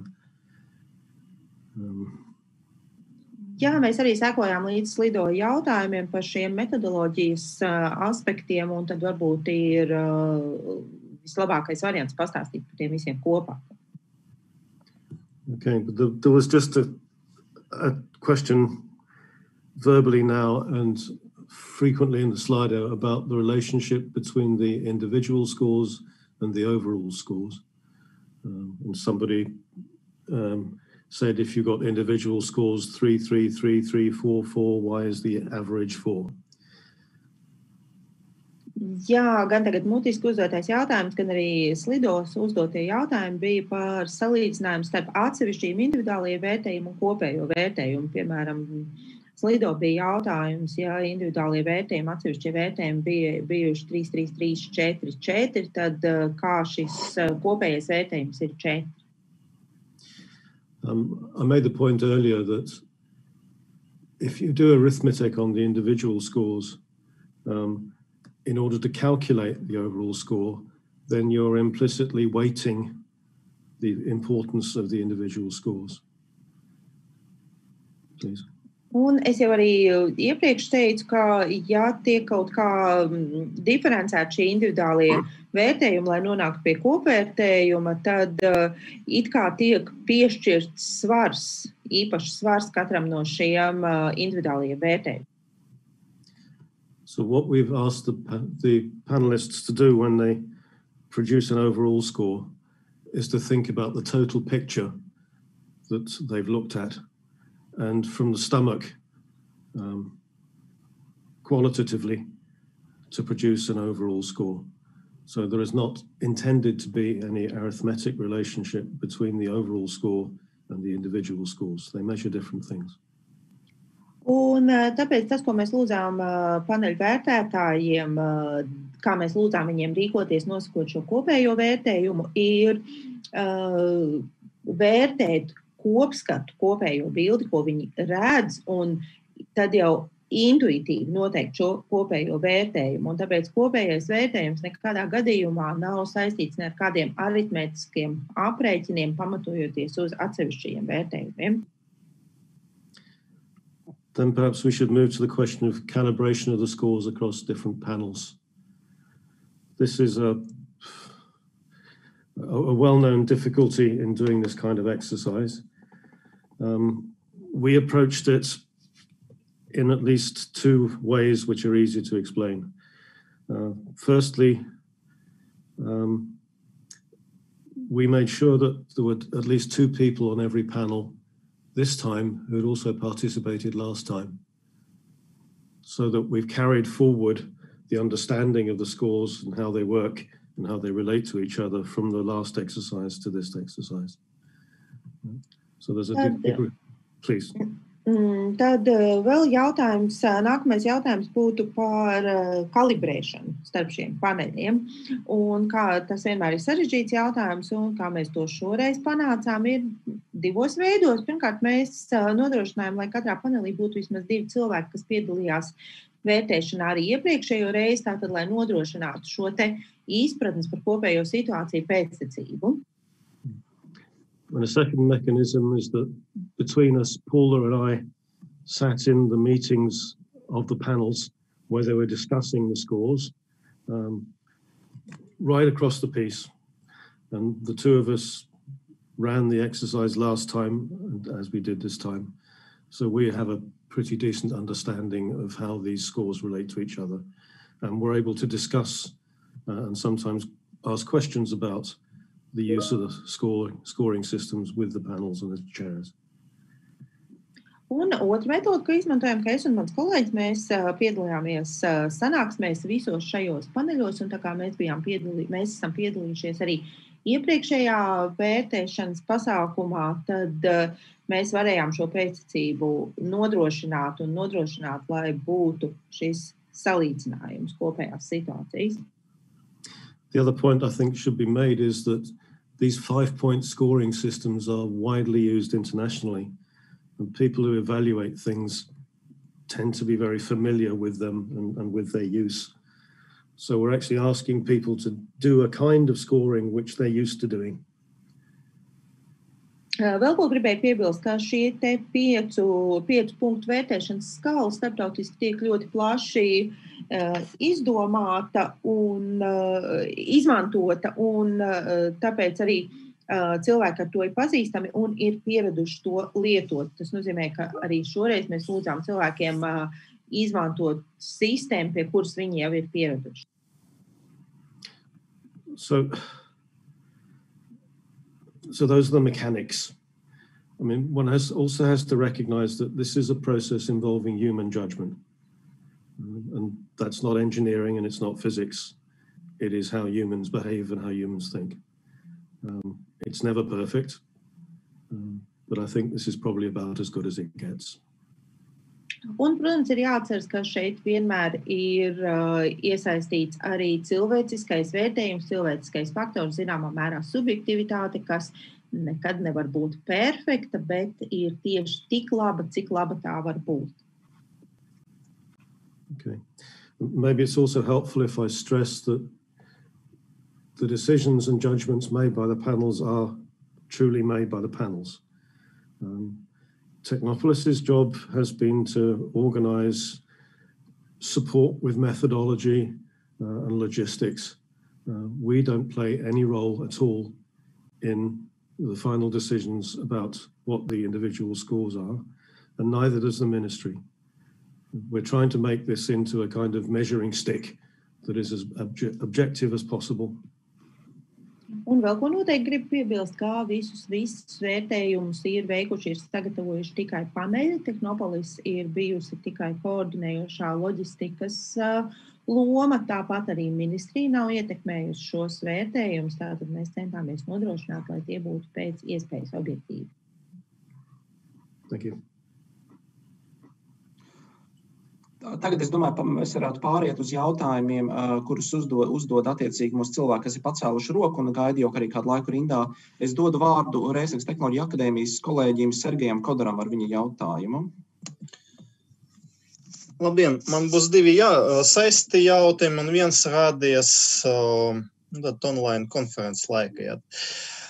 Tad pirmie 2 jautājumi. Jā, tad ekspertu kopziņojuma tad bija minēts, ka pārāk maz ir teoretisku pētījumu un diezgan tad institūti ir akcentēti uz applied science, jā, tad, bet piemēram, ka mūsu institūtā tie teoretiski tiek vairāk publicēti, piemēram, dabas zinātnes žurnālus un tie praktiski tādi inženierzinātņu. Bet, ja mēs ņemam to metodoloģiju, kā tika vērtēts, tad ņemot to pati skival sistēmu, ņema FOS, KT inženierzinātnes, un atbilstoši mazāk tiek pievērsts uzmanības tad dabas zinātnēm. Vai tad nebūtu loģiski, ka vērtēšanas laikā dalībnieki norāda 2 nozares, tad pamatnozarei un varbūt uz tas nozaram, kuras viņi ietekmē, lai tas būtu redzēts, ko nonāktu pie kopā ar nozari, pie principā konsensa vienošanās par to, ko mēs redzam, bet gala rezultātā, tad, kad mēs runājam par zinātnes bāzes finansējumu lielāko mūsu zinātnes valsts budžeta programmu, ir jāsaprot, ka tā ir 25 miljonu programma šobrīd ar iezīmētu pietiekami labu optimistisku ceļakārti nonākt līdz 30, varbūt 35 miljonu finansējumam vidējā termiņā. Ir jāņem vērā tas, ka mums ir šie ierobežot resursi, un no vienas puses, ja mēs gribam virzīties uz lielāku kvalitāti, uz lielāku sniegumu, uz attiecīgi to zinātnes izaicinājumu sekmīgu atrisināšanu, kas mums gan šajā izvērtējumā, gan attiecīgi, ko parāda mūsu pētniecības programma rezultāti, gan ko parāda mums citi neatkarīgi novērtējumi no Eiropas komisijas puses skaidri ir parādīti, Ir attiecīgi jāsaprot, kaut kur jāvelk robežu, ko mēs varam atļauties, jo mums nav ideāla apstākļa šobrīd attiecībā ar mūsu zinātnes finansējumu pieejamību, un tie ir attiecīgi tādā ziņā sarežģīti un dažos gadījumos arī sāpīgi lēmumi, kas ir jāpieņem. I will try to answer the second part of the question, which referred to the base funding for the science. I would like to emphasize that this is just our very initial proposal suggestion based on these evaluation results. And we have 6 months now to come to a consensus agreement together with the industry, with the field, and to make the final decision. In this case, we speak about this base funding for science, which is 25 million program, which is the biggest base funding program for the science. And we have also a good roadmap, which will hopefully lead us to 30 up to 35 million funding within this program. And in this case, we have to consider that we have limited resources, and we have to take into account quality improvement. We have to see how science challenges are being solved, and we also take into account other international evaluations. But we have to be certain that we have to draw the line somewhere, and there might be also painful decisions which we have to take, and we always have to take into account how much we can afford and what are our financing possibilities. Paldies! Un tad nākamie jautājumi vēl arī no Slido dalībniekiem. Šis jautājums adresēts Izglītības zinātnes ministrijai. Vai Izglītības un zinātnes ministrija uzstās uz starptautiskajā ziņojumā izteikto rekomendāciju striktu ieviešanu, un vai tiks prasīt ieviešanas plāni un vai atskaites? Jā, paldies. Ļoti labs jautājums. Pilnīgi noteikti tām institūcijām, kas saņem publisko finansējumu, šīs būs nākamais diskusiju objekts, un mēs redzam, ka tieši attīstības stratēģijas, ko tagad universitātes un zinātniskie institūti gatavo, iekļaus arī plānu rekomendāciju ņemšanai vērā, un atkarībā no tā, cik veiksmīgi šīs rekomendācijas būs ietvertas, arī šīs parādīs principā arī tālākie vidusposma izvērtējumi tālākiem secinājumiem. Paldies. Well, the question was about implementation of recommendations by the institutions, and the ministry replied that yes, the next step is implementation of the recommendations from the report in the mid-term plan, and that will be taken into account upon further allocations and further evaluation. Thank you. Paldies. Un vēl viens jautājums no Slido dalībniekiem. Jautājums būs adresēts gan Tehnopolis grupu kolēģiem, gan arī Izglītības zinātnes ministrijai. Jautājumi vairāki, kuri saistīti ar pētniecības infrastruktūras un vides kā tādas attīstību. Ja var pārtulkot.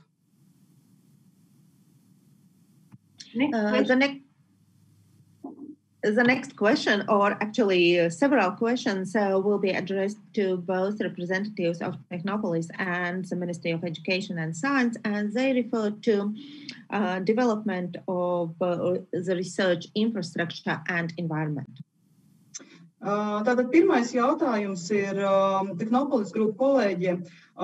Vai šī vides infrastruktūras novērtēšana visām nozarēm tika veikta vienādi, jo ir pētniecības nozares, kur infrastruktūra un mazākā apjomā vajadzīga? The first question is to the representatives of Technopolis.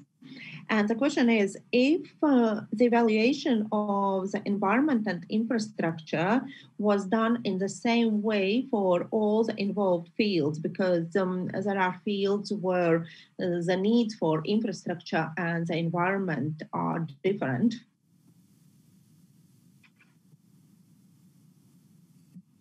Well, the short answer is yes.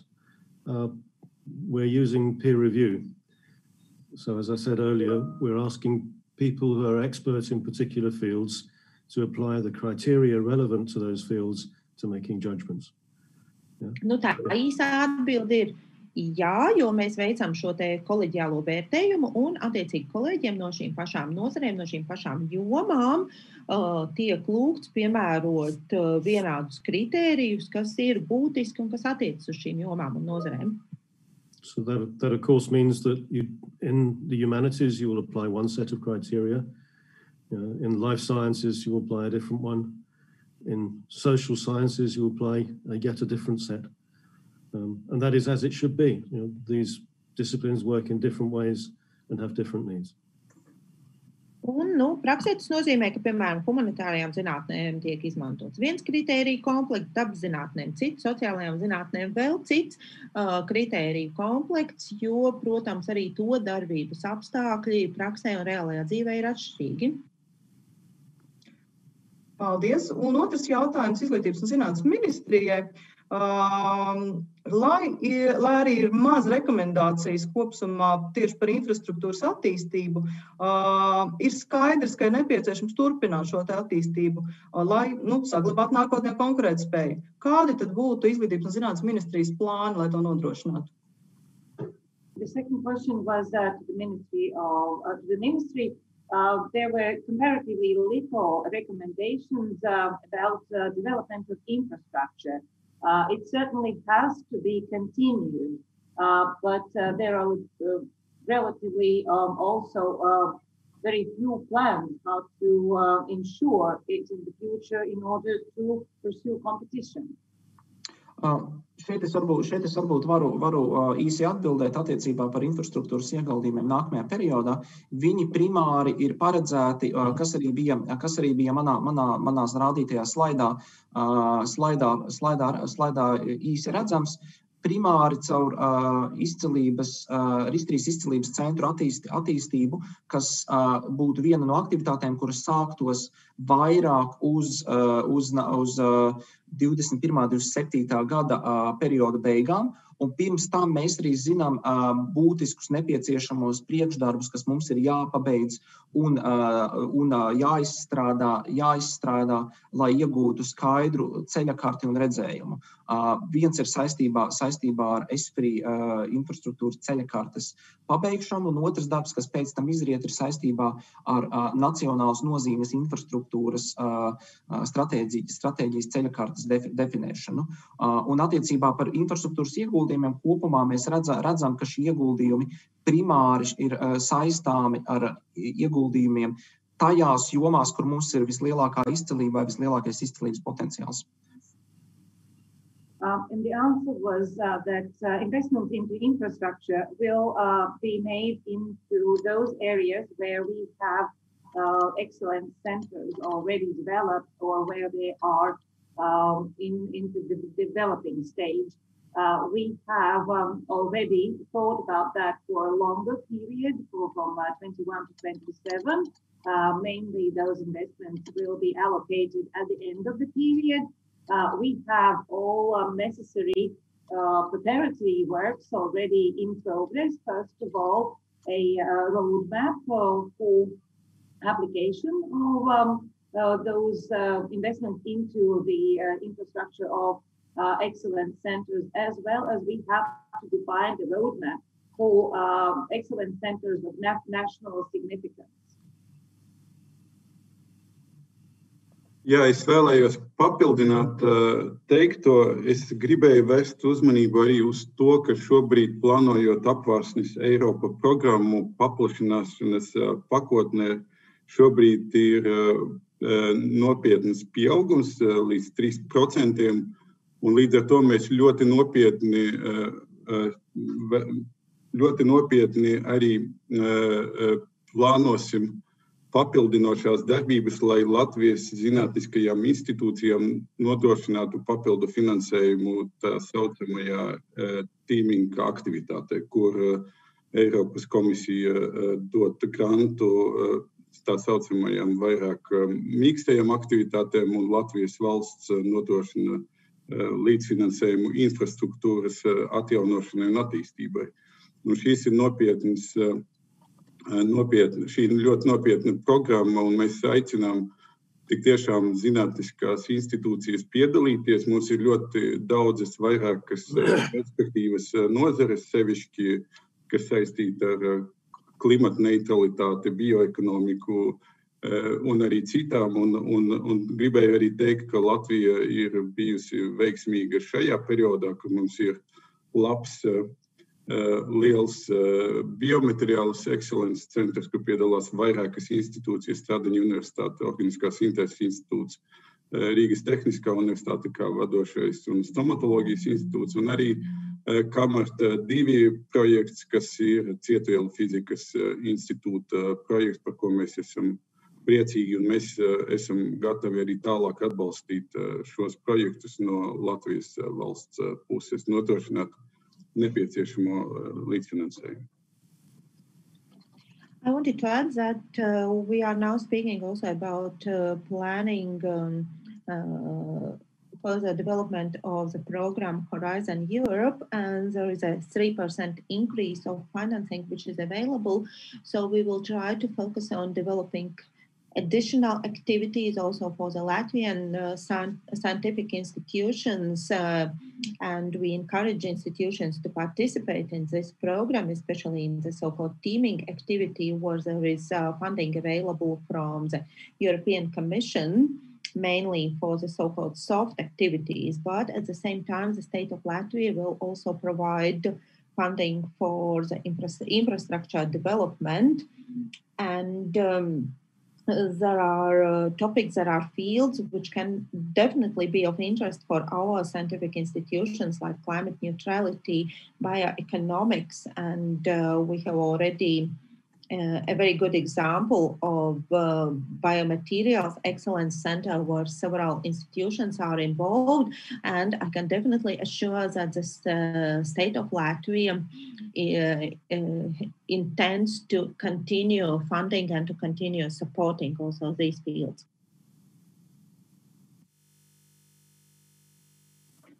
Paldies. Freimeņa kungs, jums vārds, lūdzu.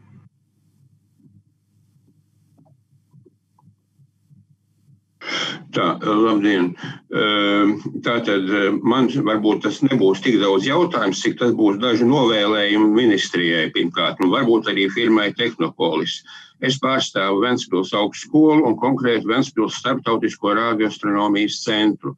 2013. gadā radioastronomijas centrs tika vērtēts kā atsevišķa zinātniska institūcija, un viņš dabūja atzīmi 4 un atbilstoši arī saucamo izcilības finansējumu visus šos gadus. Šoreiz viņš ir integrēts iekšā vairāk Ventspils augstskolā. Mēs uzskatījām un uzskatām joprojām, ka pareizi būtu vērtēt šo institūtu kā vienotu institūtu, bet ministrija lika mums sadalīt šo vērtējumu dabas zinātņu platformā un inženieru zinātņu platformā. Tas ir tas, ko Arnolda kungs teica, ka dažos gadījumos platformu robežas nesakrīt ar administratīvajām robežām. Ventspils augstskolā tika dalīti vērtēt tātad dabas zinātņu platforma, kur bija daļa no radioastronomijas centra un daļa no viedo tehnoloģiju pētniecības centra, un inženieru zinātņu platforma, kur atkal bija daļa no radioastronomijas centra un daļa no viedo tehnoloģiju pētniecības centra.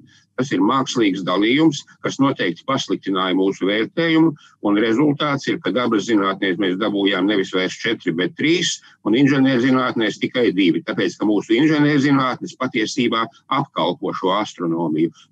Radioastronomijā nevar atdalīt tehniku no astronomijas.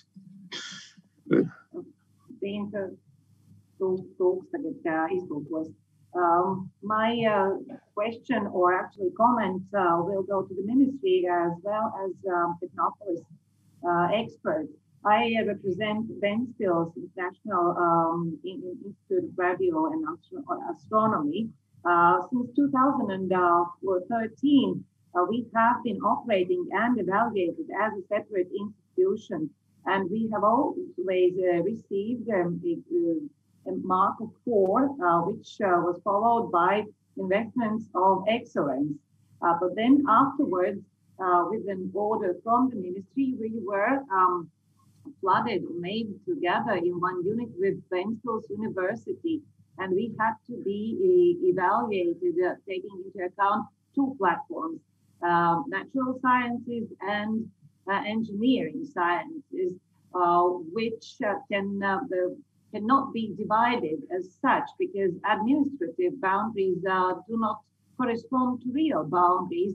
And this artificial partition resulted in us receiving 3 and 2 subsequently in natural and engineering sciences, because engineering sciences support natural sciences and the other way around.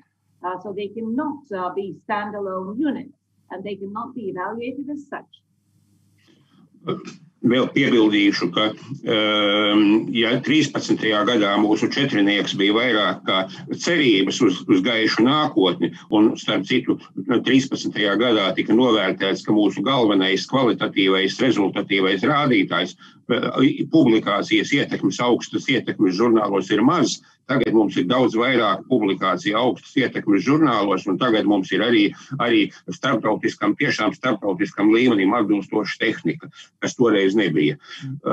Bet vēl viena lieta, ka tomēr ir dabas zinātnes, tas ir ļoti plašs lauks, un ekspertu panelī nebija neviena astronoma. Mēs par to rakstījām, it kā viena astronoma tika daļēji iekļauta panelī, bet tā pilntiesīgi neviena astronoma ekspertu panelī nebija.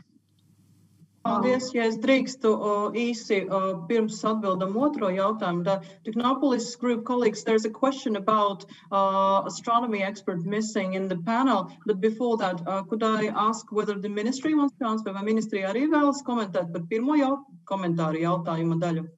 Jā, es varbūt ļoti īsi, ja mēs runājam attiecīgi par sadalījumu dabaszinātnēs un inženierzinātnēs, es domāju, ka pašā saknē ir jānoraida pieeja, ka ministrija kaut ko lika attiecīgi vērtēties. Tāpēc, kad augstskolas patstāvīgi noteica savas vērtējumās vienības un šo vienību veidu, un galvenais nosacījums bija tas, ka visas šīs vienības attiecīgi ir viena tipa, bet principā tā izvēle Ventspils augstskolai atsevišķi vērtēties inženierzinātnēs un dabaszinātnēs bija pašas Ventspils augstskolas lēmums, ko viņi paši pastāvīgi pieņēma. Es nezinu, mūsu iekšējās diskusijas, es neesmu ne rektors, ne prorektors, bet tik tālu, cik es zinu, kāda man bija informācija, ka tā bija ministrijas prasība. Varbūt, ka to es nezinu par kaut kādu informācijas nekorektību, bet man stāstīja, ka to prasīja ministrija. Paldies. Aicinām precīzi informāciju ministru kabineta noteikumos skatīties, ko arī ministru kabineta apstiprinājis. Technopolis group colleagues, please, if you could comment about the panel composition. Yes, Paula, please. I can unmute myself. Thank you. I think there were 2 points in there, but correct me if I'm wrong. I think the first one is about the unit that was assessed. And again, we just assessed the units that were provided, or we asked our evaluators to assess the units that were given to us. So we didn't make choices about who was in the unit. And the units were allowed to choose which panel they wanted to be assessed by. And there are always some units that will not perfectly fit one panel or another. Unfortunately, they have to go in one panel or another. Jā, šeit man 2 punkti tādi. Pirmkārt, mēs vērtējām tās vienības, kādas tās mums tika stādītas priekšā, un, cik es zinu, tad vienības pašas izvēlējās, kurā panelī tās vēlas, lai viņas vērtētu. Un ļoti bieži tādas situācijas, ka šīs vienības tā perfekti neiedaras nevienā no paneļiem. And as to the composition of the panel, we did take the feedback on board about the lack of an astronomy expert. And we provided an extra reviewer who only reviewed offline. So she read documentation and read papers and read the self-assessment report and provided her input to the panel members. But she wasn't then involved in the panel visits because she wasn't a formal panel member in that sense. So we did try to incorporate more relevant expertise. Un, jā, mēs ņēmām vērā šo komentāru par to, ka nav astronomijas eksperta, un mēs piesaistījām vēl vienu ekspertu tieši šajā jomā. Nu, vienīgais tas, ka viņa strādāja tā kā neklātienē, strādāja tikai ar dokumentiem un deva savu ieguldījumu, savu atzinumu, bet nebija oficiāli paneļa dalībniece, un tāpēc arī nepiedalījās paneļa vizītēs un citās aktivitātēs. And I would add that her scores were the same as the scores that the panel final score gave to the institute. Un es vēl gribu piebilst, ka arī viņas sniegtais vērtējums sakrīt ar to, kāds bija paneļa galīgais vērtējums šai iestādē. Jā, tagad varbūt pāriesim arī pie dažiem jautājumiem, kas ir slido sadaļā attiecībā par finansēm, bet pirms tam arī jautājums no Pētera Lakovska, vai Tehnopolis un Izglītības zinātnes ministrija organizēs arī seminārus vērtētajām zinātnes nozarēm, respektīvi sešu nozaru grupu attiecīgi ietvaros, norādot, ka šādi semināri būtu ļoti aktuāli un tā būtu diskusija pēc būtības, kas arī ir galvenais mērķis. Un es domāju, šeit uzreiz atbildēju, ka jā, mēs arī redzam, ka šādām diskusijām būtu attiecīgi ļoti liela pievienotā vērtība un viņas būtu vajadzīgas un varbūt vēl Technopolis arī īsi nokomentēt. Question was about organizing seminars for all six respective groups, which would be very beneficial based on mutual discussion. And the representative from the ministry reconfirmed that such seminars with the discussions are planned for the future and that they would indeed be very beneficial. Thank you. Maybe a representative from Technopolis can also comment. Un tālāk attiecīgi pārējot pie citiem jautājumiem attiecībā par vērtējumu attiecīgi vidējo vērtību par finansējumu bija jautājums attiecīgi no Pētera Ersta par zinātnes bāzes sasaisti un finansējumu paredzēšanu valsts kapitāla sabiedrību dibinātiem zinātniskajām institūcijām. Vai zinātnes bāzes finansējumu varēs piešķirt valsts kapitāla sabiedrību dibinātiem zinātniskajām institūcijām? And then there was a question about allocation financing to the state-owned capital companies in the form of scientific institutions. Un šeit es uzreiz varu atbildēt no ministrijas puses, ka mēs šim neredzam iespēju un galvenokārt saistībā arī ar to, ka mums tas deleģējums attiecībā par to, kādas institūcijas mēs varam finansēt zinātnes bāzes finansējumā, ir arī stingri noteikts likumdošanā.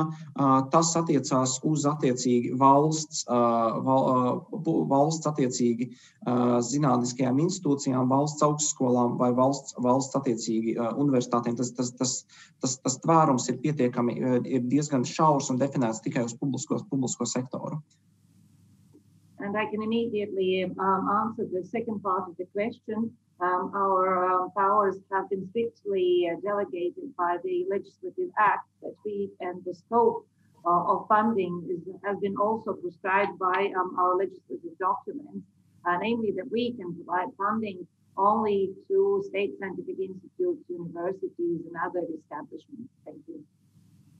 Tad vēl ir attiecīgi vairāk jautājumu, es viņus varbūt apvienošu kopumā, ņemot vērā to, ka viņi arī pēc tās savas būtības ir pat bišku arī pretrunīgi par izcilības finansējumu, kas ir paredzēts 4 un 5, kur es redzu arī Slido uzdotajos jautājumos ir gan jautājumi par šī finansējuma apmēru 10% apjomā, gan par pieeju, kur mēs no ministrijas puses piedāvājām paplašināt tvērumu un skatīties nevis uz institūciju kopējo gala vērtējumu, bet uz to, cik daudzos attiecīgi kritērijos ir saņemts šis vērtējums.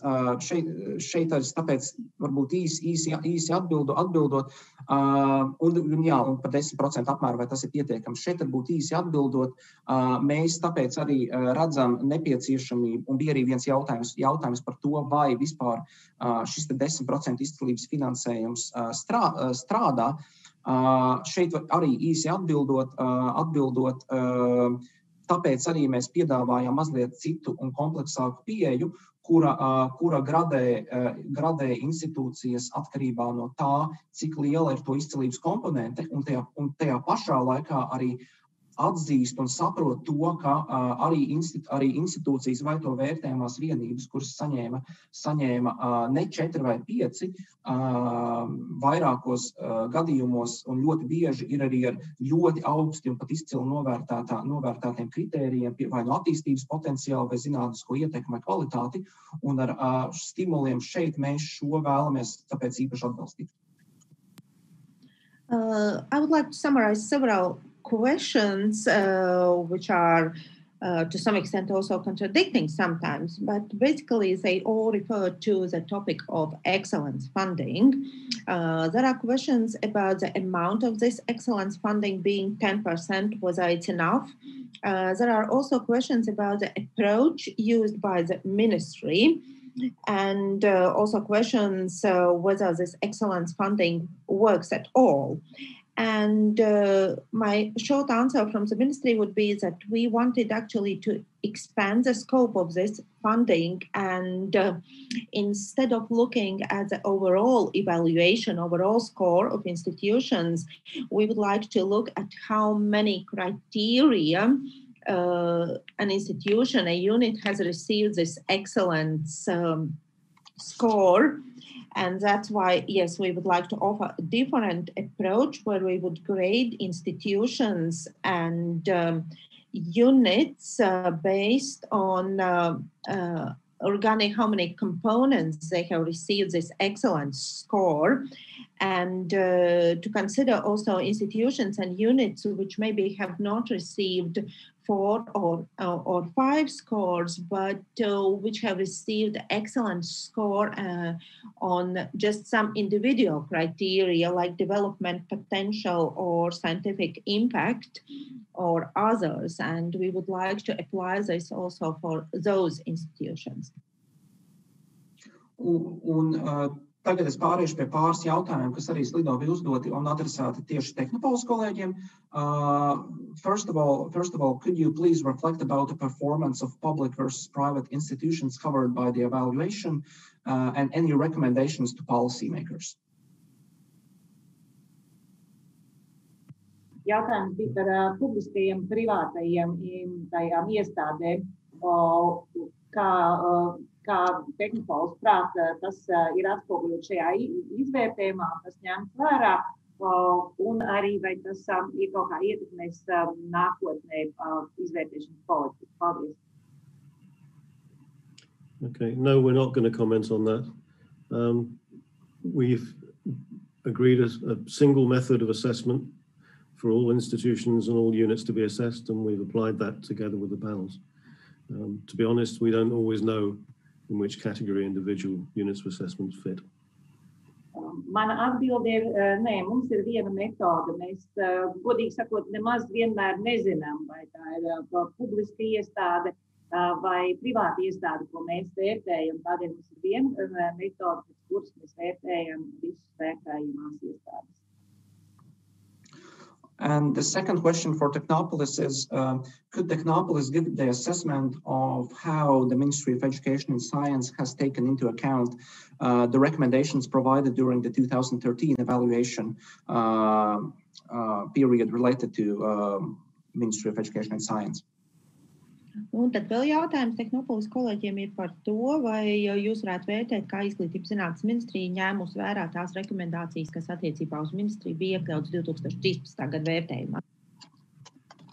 I'm sorry to sound negative, but again, this is not a question we've evaluated. Yeah, it would be lovely to talk to you guys about how it's gone. And, you know, my informal sense is there's been a lot of progress, but, you know, we have not studied the matter, therefore we should not pronounce on the matter. Nu, es negribu izklausīties tā negatīvi, ka es negribu atbildēt ne uz vienu jautājumu, bet šī atkal ir tēma, ko mēs nevērtējām, un es neformālās sarunās ļoti labprāt ar jums pārunātu šo, bet nē, šis nebija jautājums, kas bija iekļauts mūsu šajā vērtējuma pasākumā. Vai Izglītības un zinātnes ministrija vēlas komentēt kaut ko par salīdzinošu analīzi? Would the ministry like to comment on the comparative analysis? Es varbūt atbildēšu, jā, protams, un šīs vērtējums to arī pierāda. Mēs esam ņēmuši vērā visas rekomendācijas, gan tās, kuras ir Izglītības zinātnes ministrija, gan arī redzam, ka arī zinātniskās institūcijas ir ņēmušas vērā. Līdz ar to visu savu iespēju robežās mēs esam strādājuši ļoti nopietni, lai arī šis vērtējums to atspoguļo. Paldies. Yes, I would like to answer and to comment. I think that both the Ministry of Education and Science and also scientific institutions have taken into account all the previous recommendations as far as possible, and we have worked towards ensuring that this is also reflected in the current assessment exercise. Paldies. Īstena kungs, jums vārds, rociņu redz pacelta.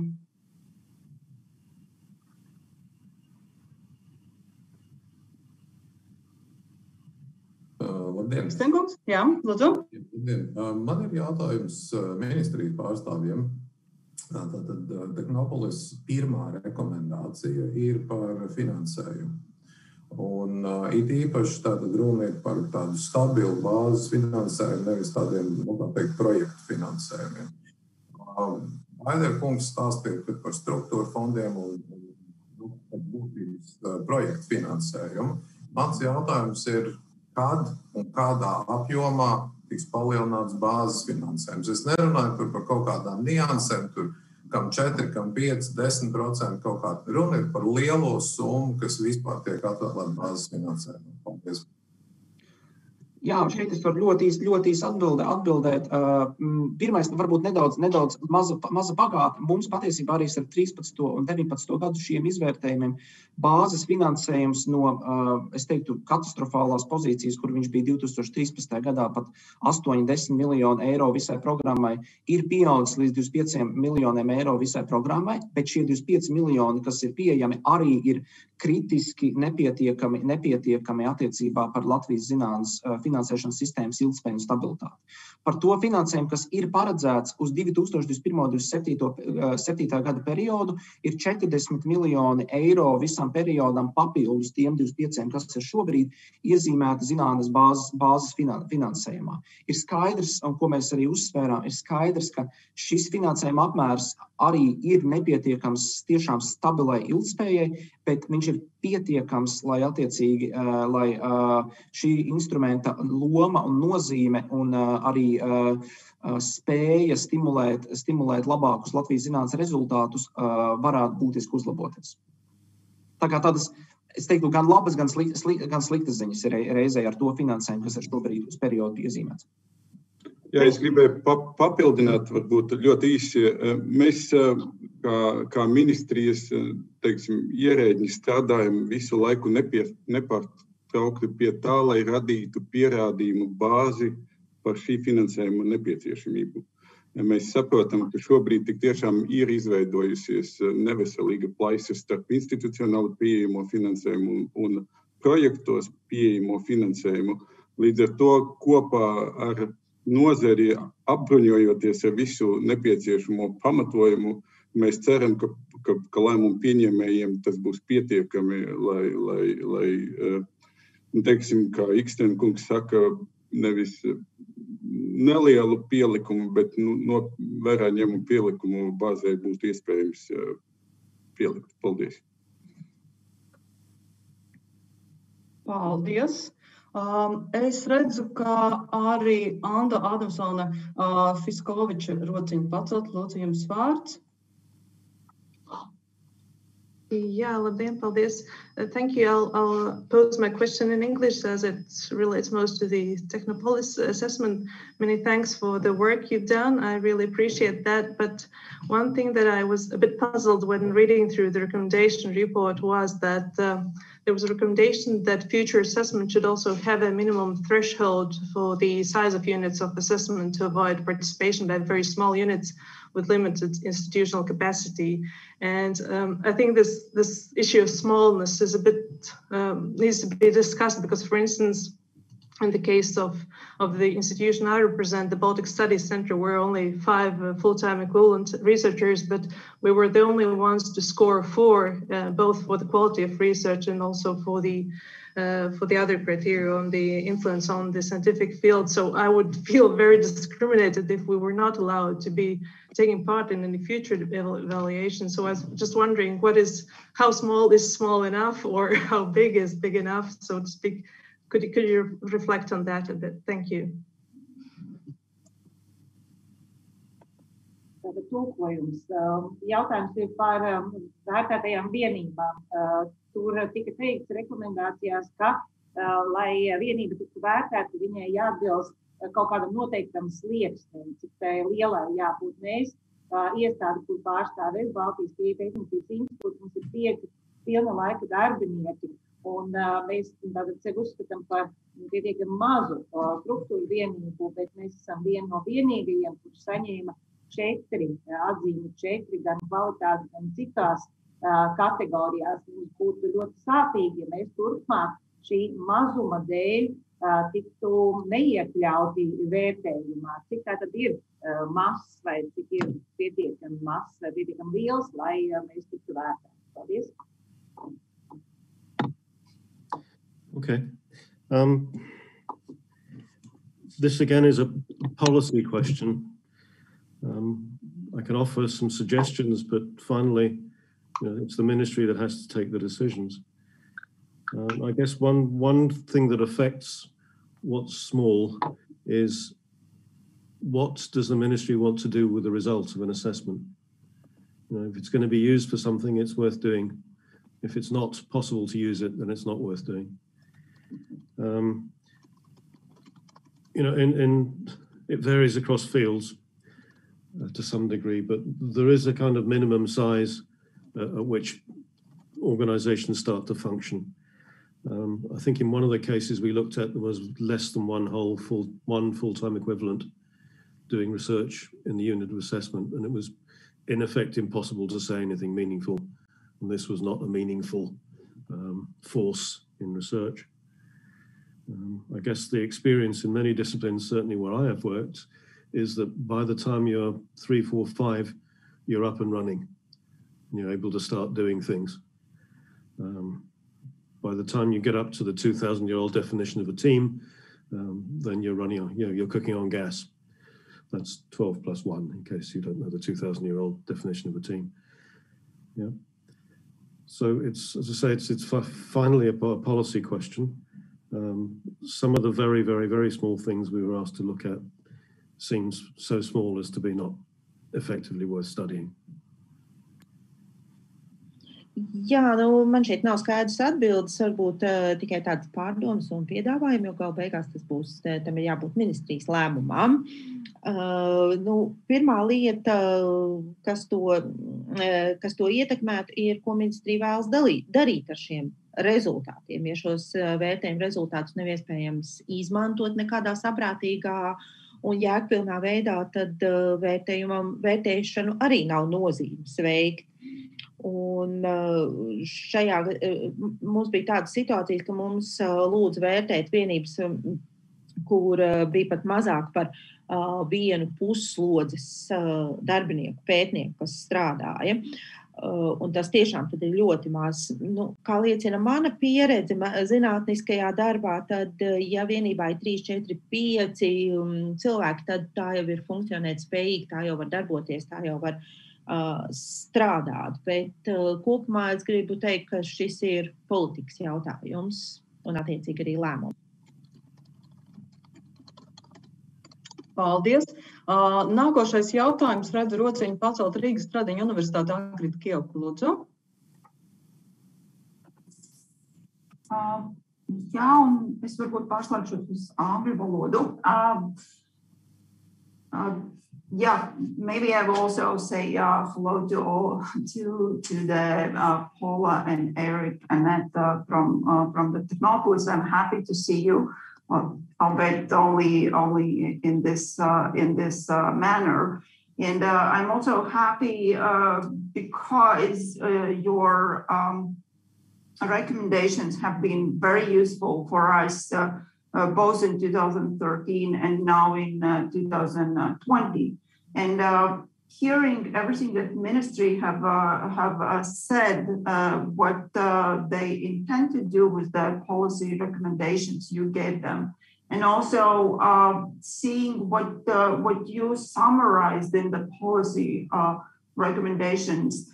I do have a kind of feeling that there's something missing from my perspective, meaning in 2013 and also now in 2021, we got the recommendation to develop the core facilities. And I think we are not the only ones. There are other institutions for who the core facility infrastructure would make sense. And I was wondering, with all your knowledge and what you have seen in other countries and for us, maybe you can elaborate a little bit on that, what you would recommend us. That would be first thing. And then the second thing is somebody from the audience said that it would be very useful if we would have an opportunity to discuss within the panel the results, maybe to have a conversation with our experts. And then ministry said that they will have this whole process of universities developing their strategies, in which we will have to pay attention to recommendations and respond to them. So I was wondering whether there would be an opportunity in that process to probably involve the panel members so that we can have this external advice when we discuss the development and we create our instruments and at the ministry side and when we make our strategies. Thank you. Translation? Please, colleagues, word to you. Okay. Eric, please. Okay, we'll skip translation. Yeah, nice to see you too, Agrita. Thanks. Look, you're really referring to specific advice from the panel to a specific institution. I don't think, we as Technopolis can particularly add any value to that. That really needs to be an interaction. And you know who they are, you can find their email addresses, you can talk to them. So I'm not sure that we can particularly add useful information to that interaction. Right, Eric, let me probably refine the question. Well, the core facilities are kind of a particular way of research infrastructures, and they not only they are relevant to institutions internally, but if we think about the policies that the ministry is putting in place, from my perspective, it would make a lot of sense if there would be among the research infrastructures that are being developed in our country, that core facilities are some of the kind of research infrastructures.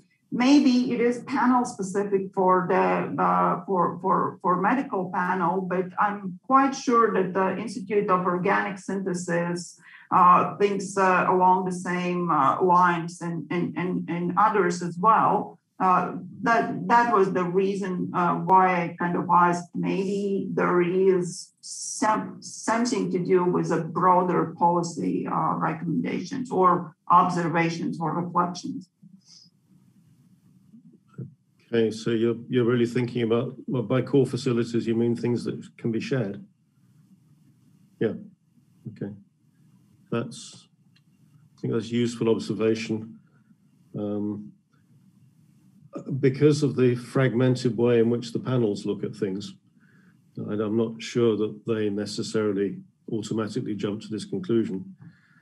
I don't know where to put this discussion. It seems a sensible point to raise at the policy level. The question of seminars, as you say, that's very much, if that's to happen, it needs to be an interaction with the panel members rather than Technopolis. You know, we're the travel agents, they're the experts. At least on this occasion, you know, we're experts in other things, but it's their expertise needs to go direct to the research community in Latvia. And as you know, I'm not normally that shy about offering recommendations and advice, but I think you have to know the limits of what you know and understand who can advise best.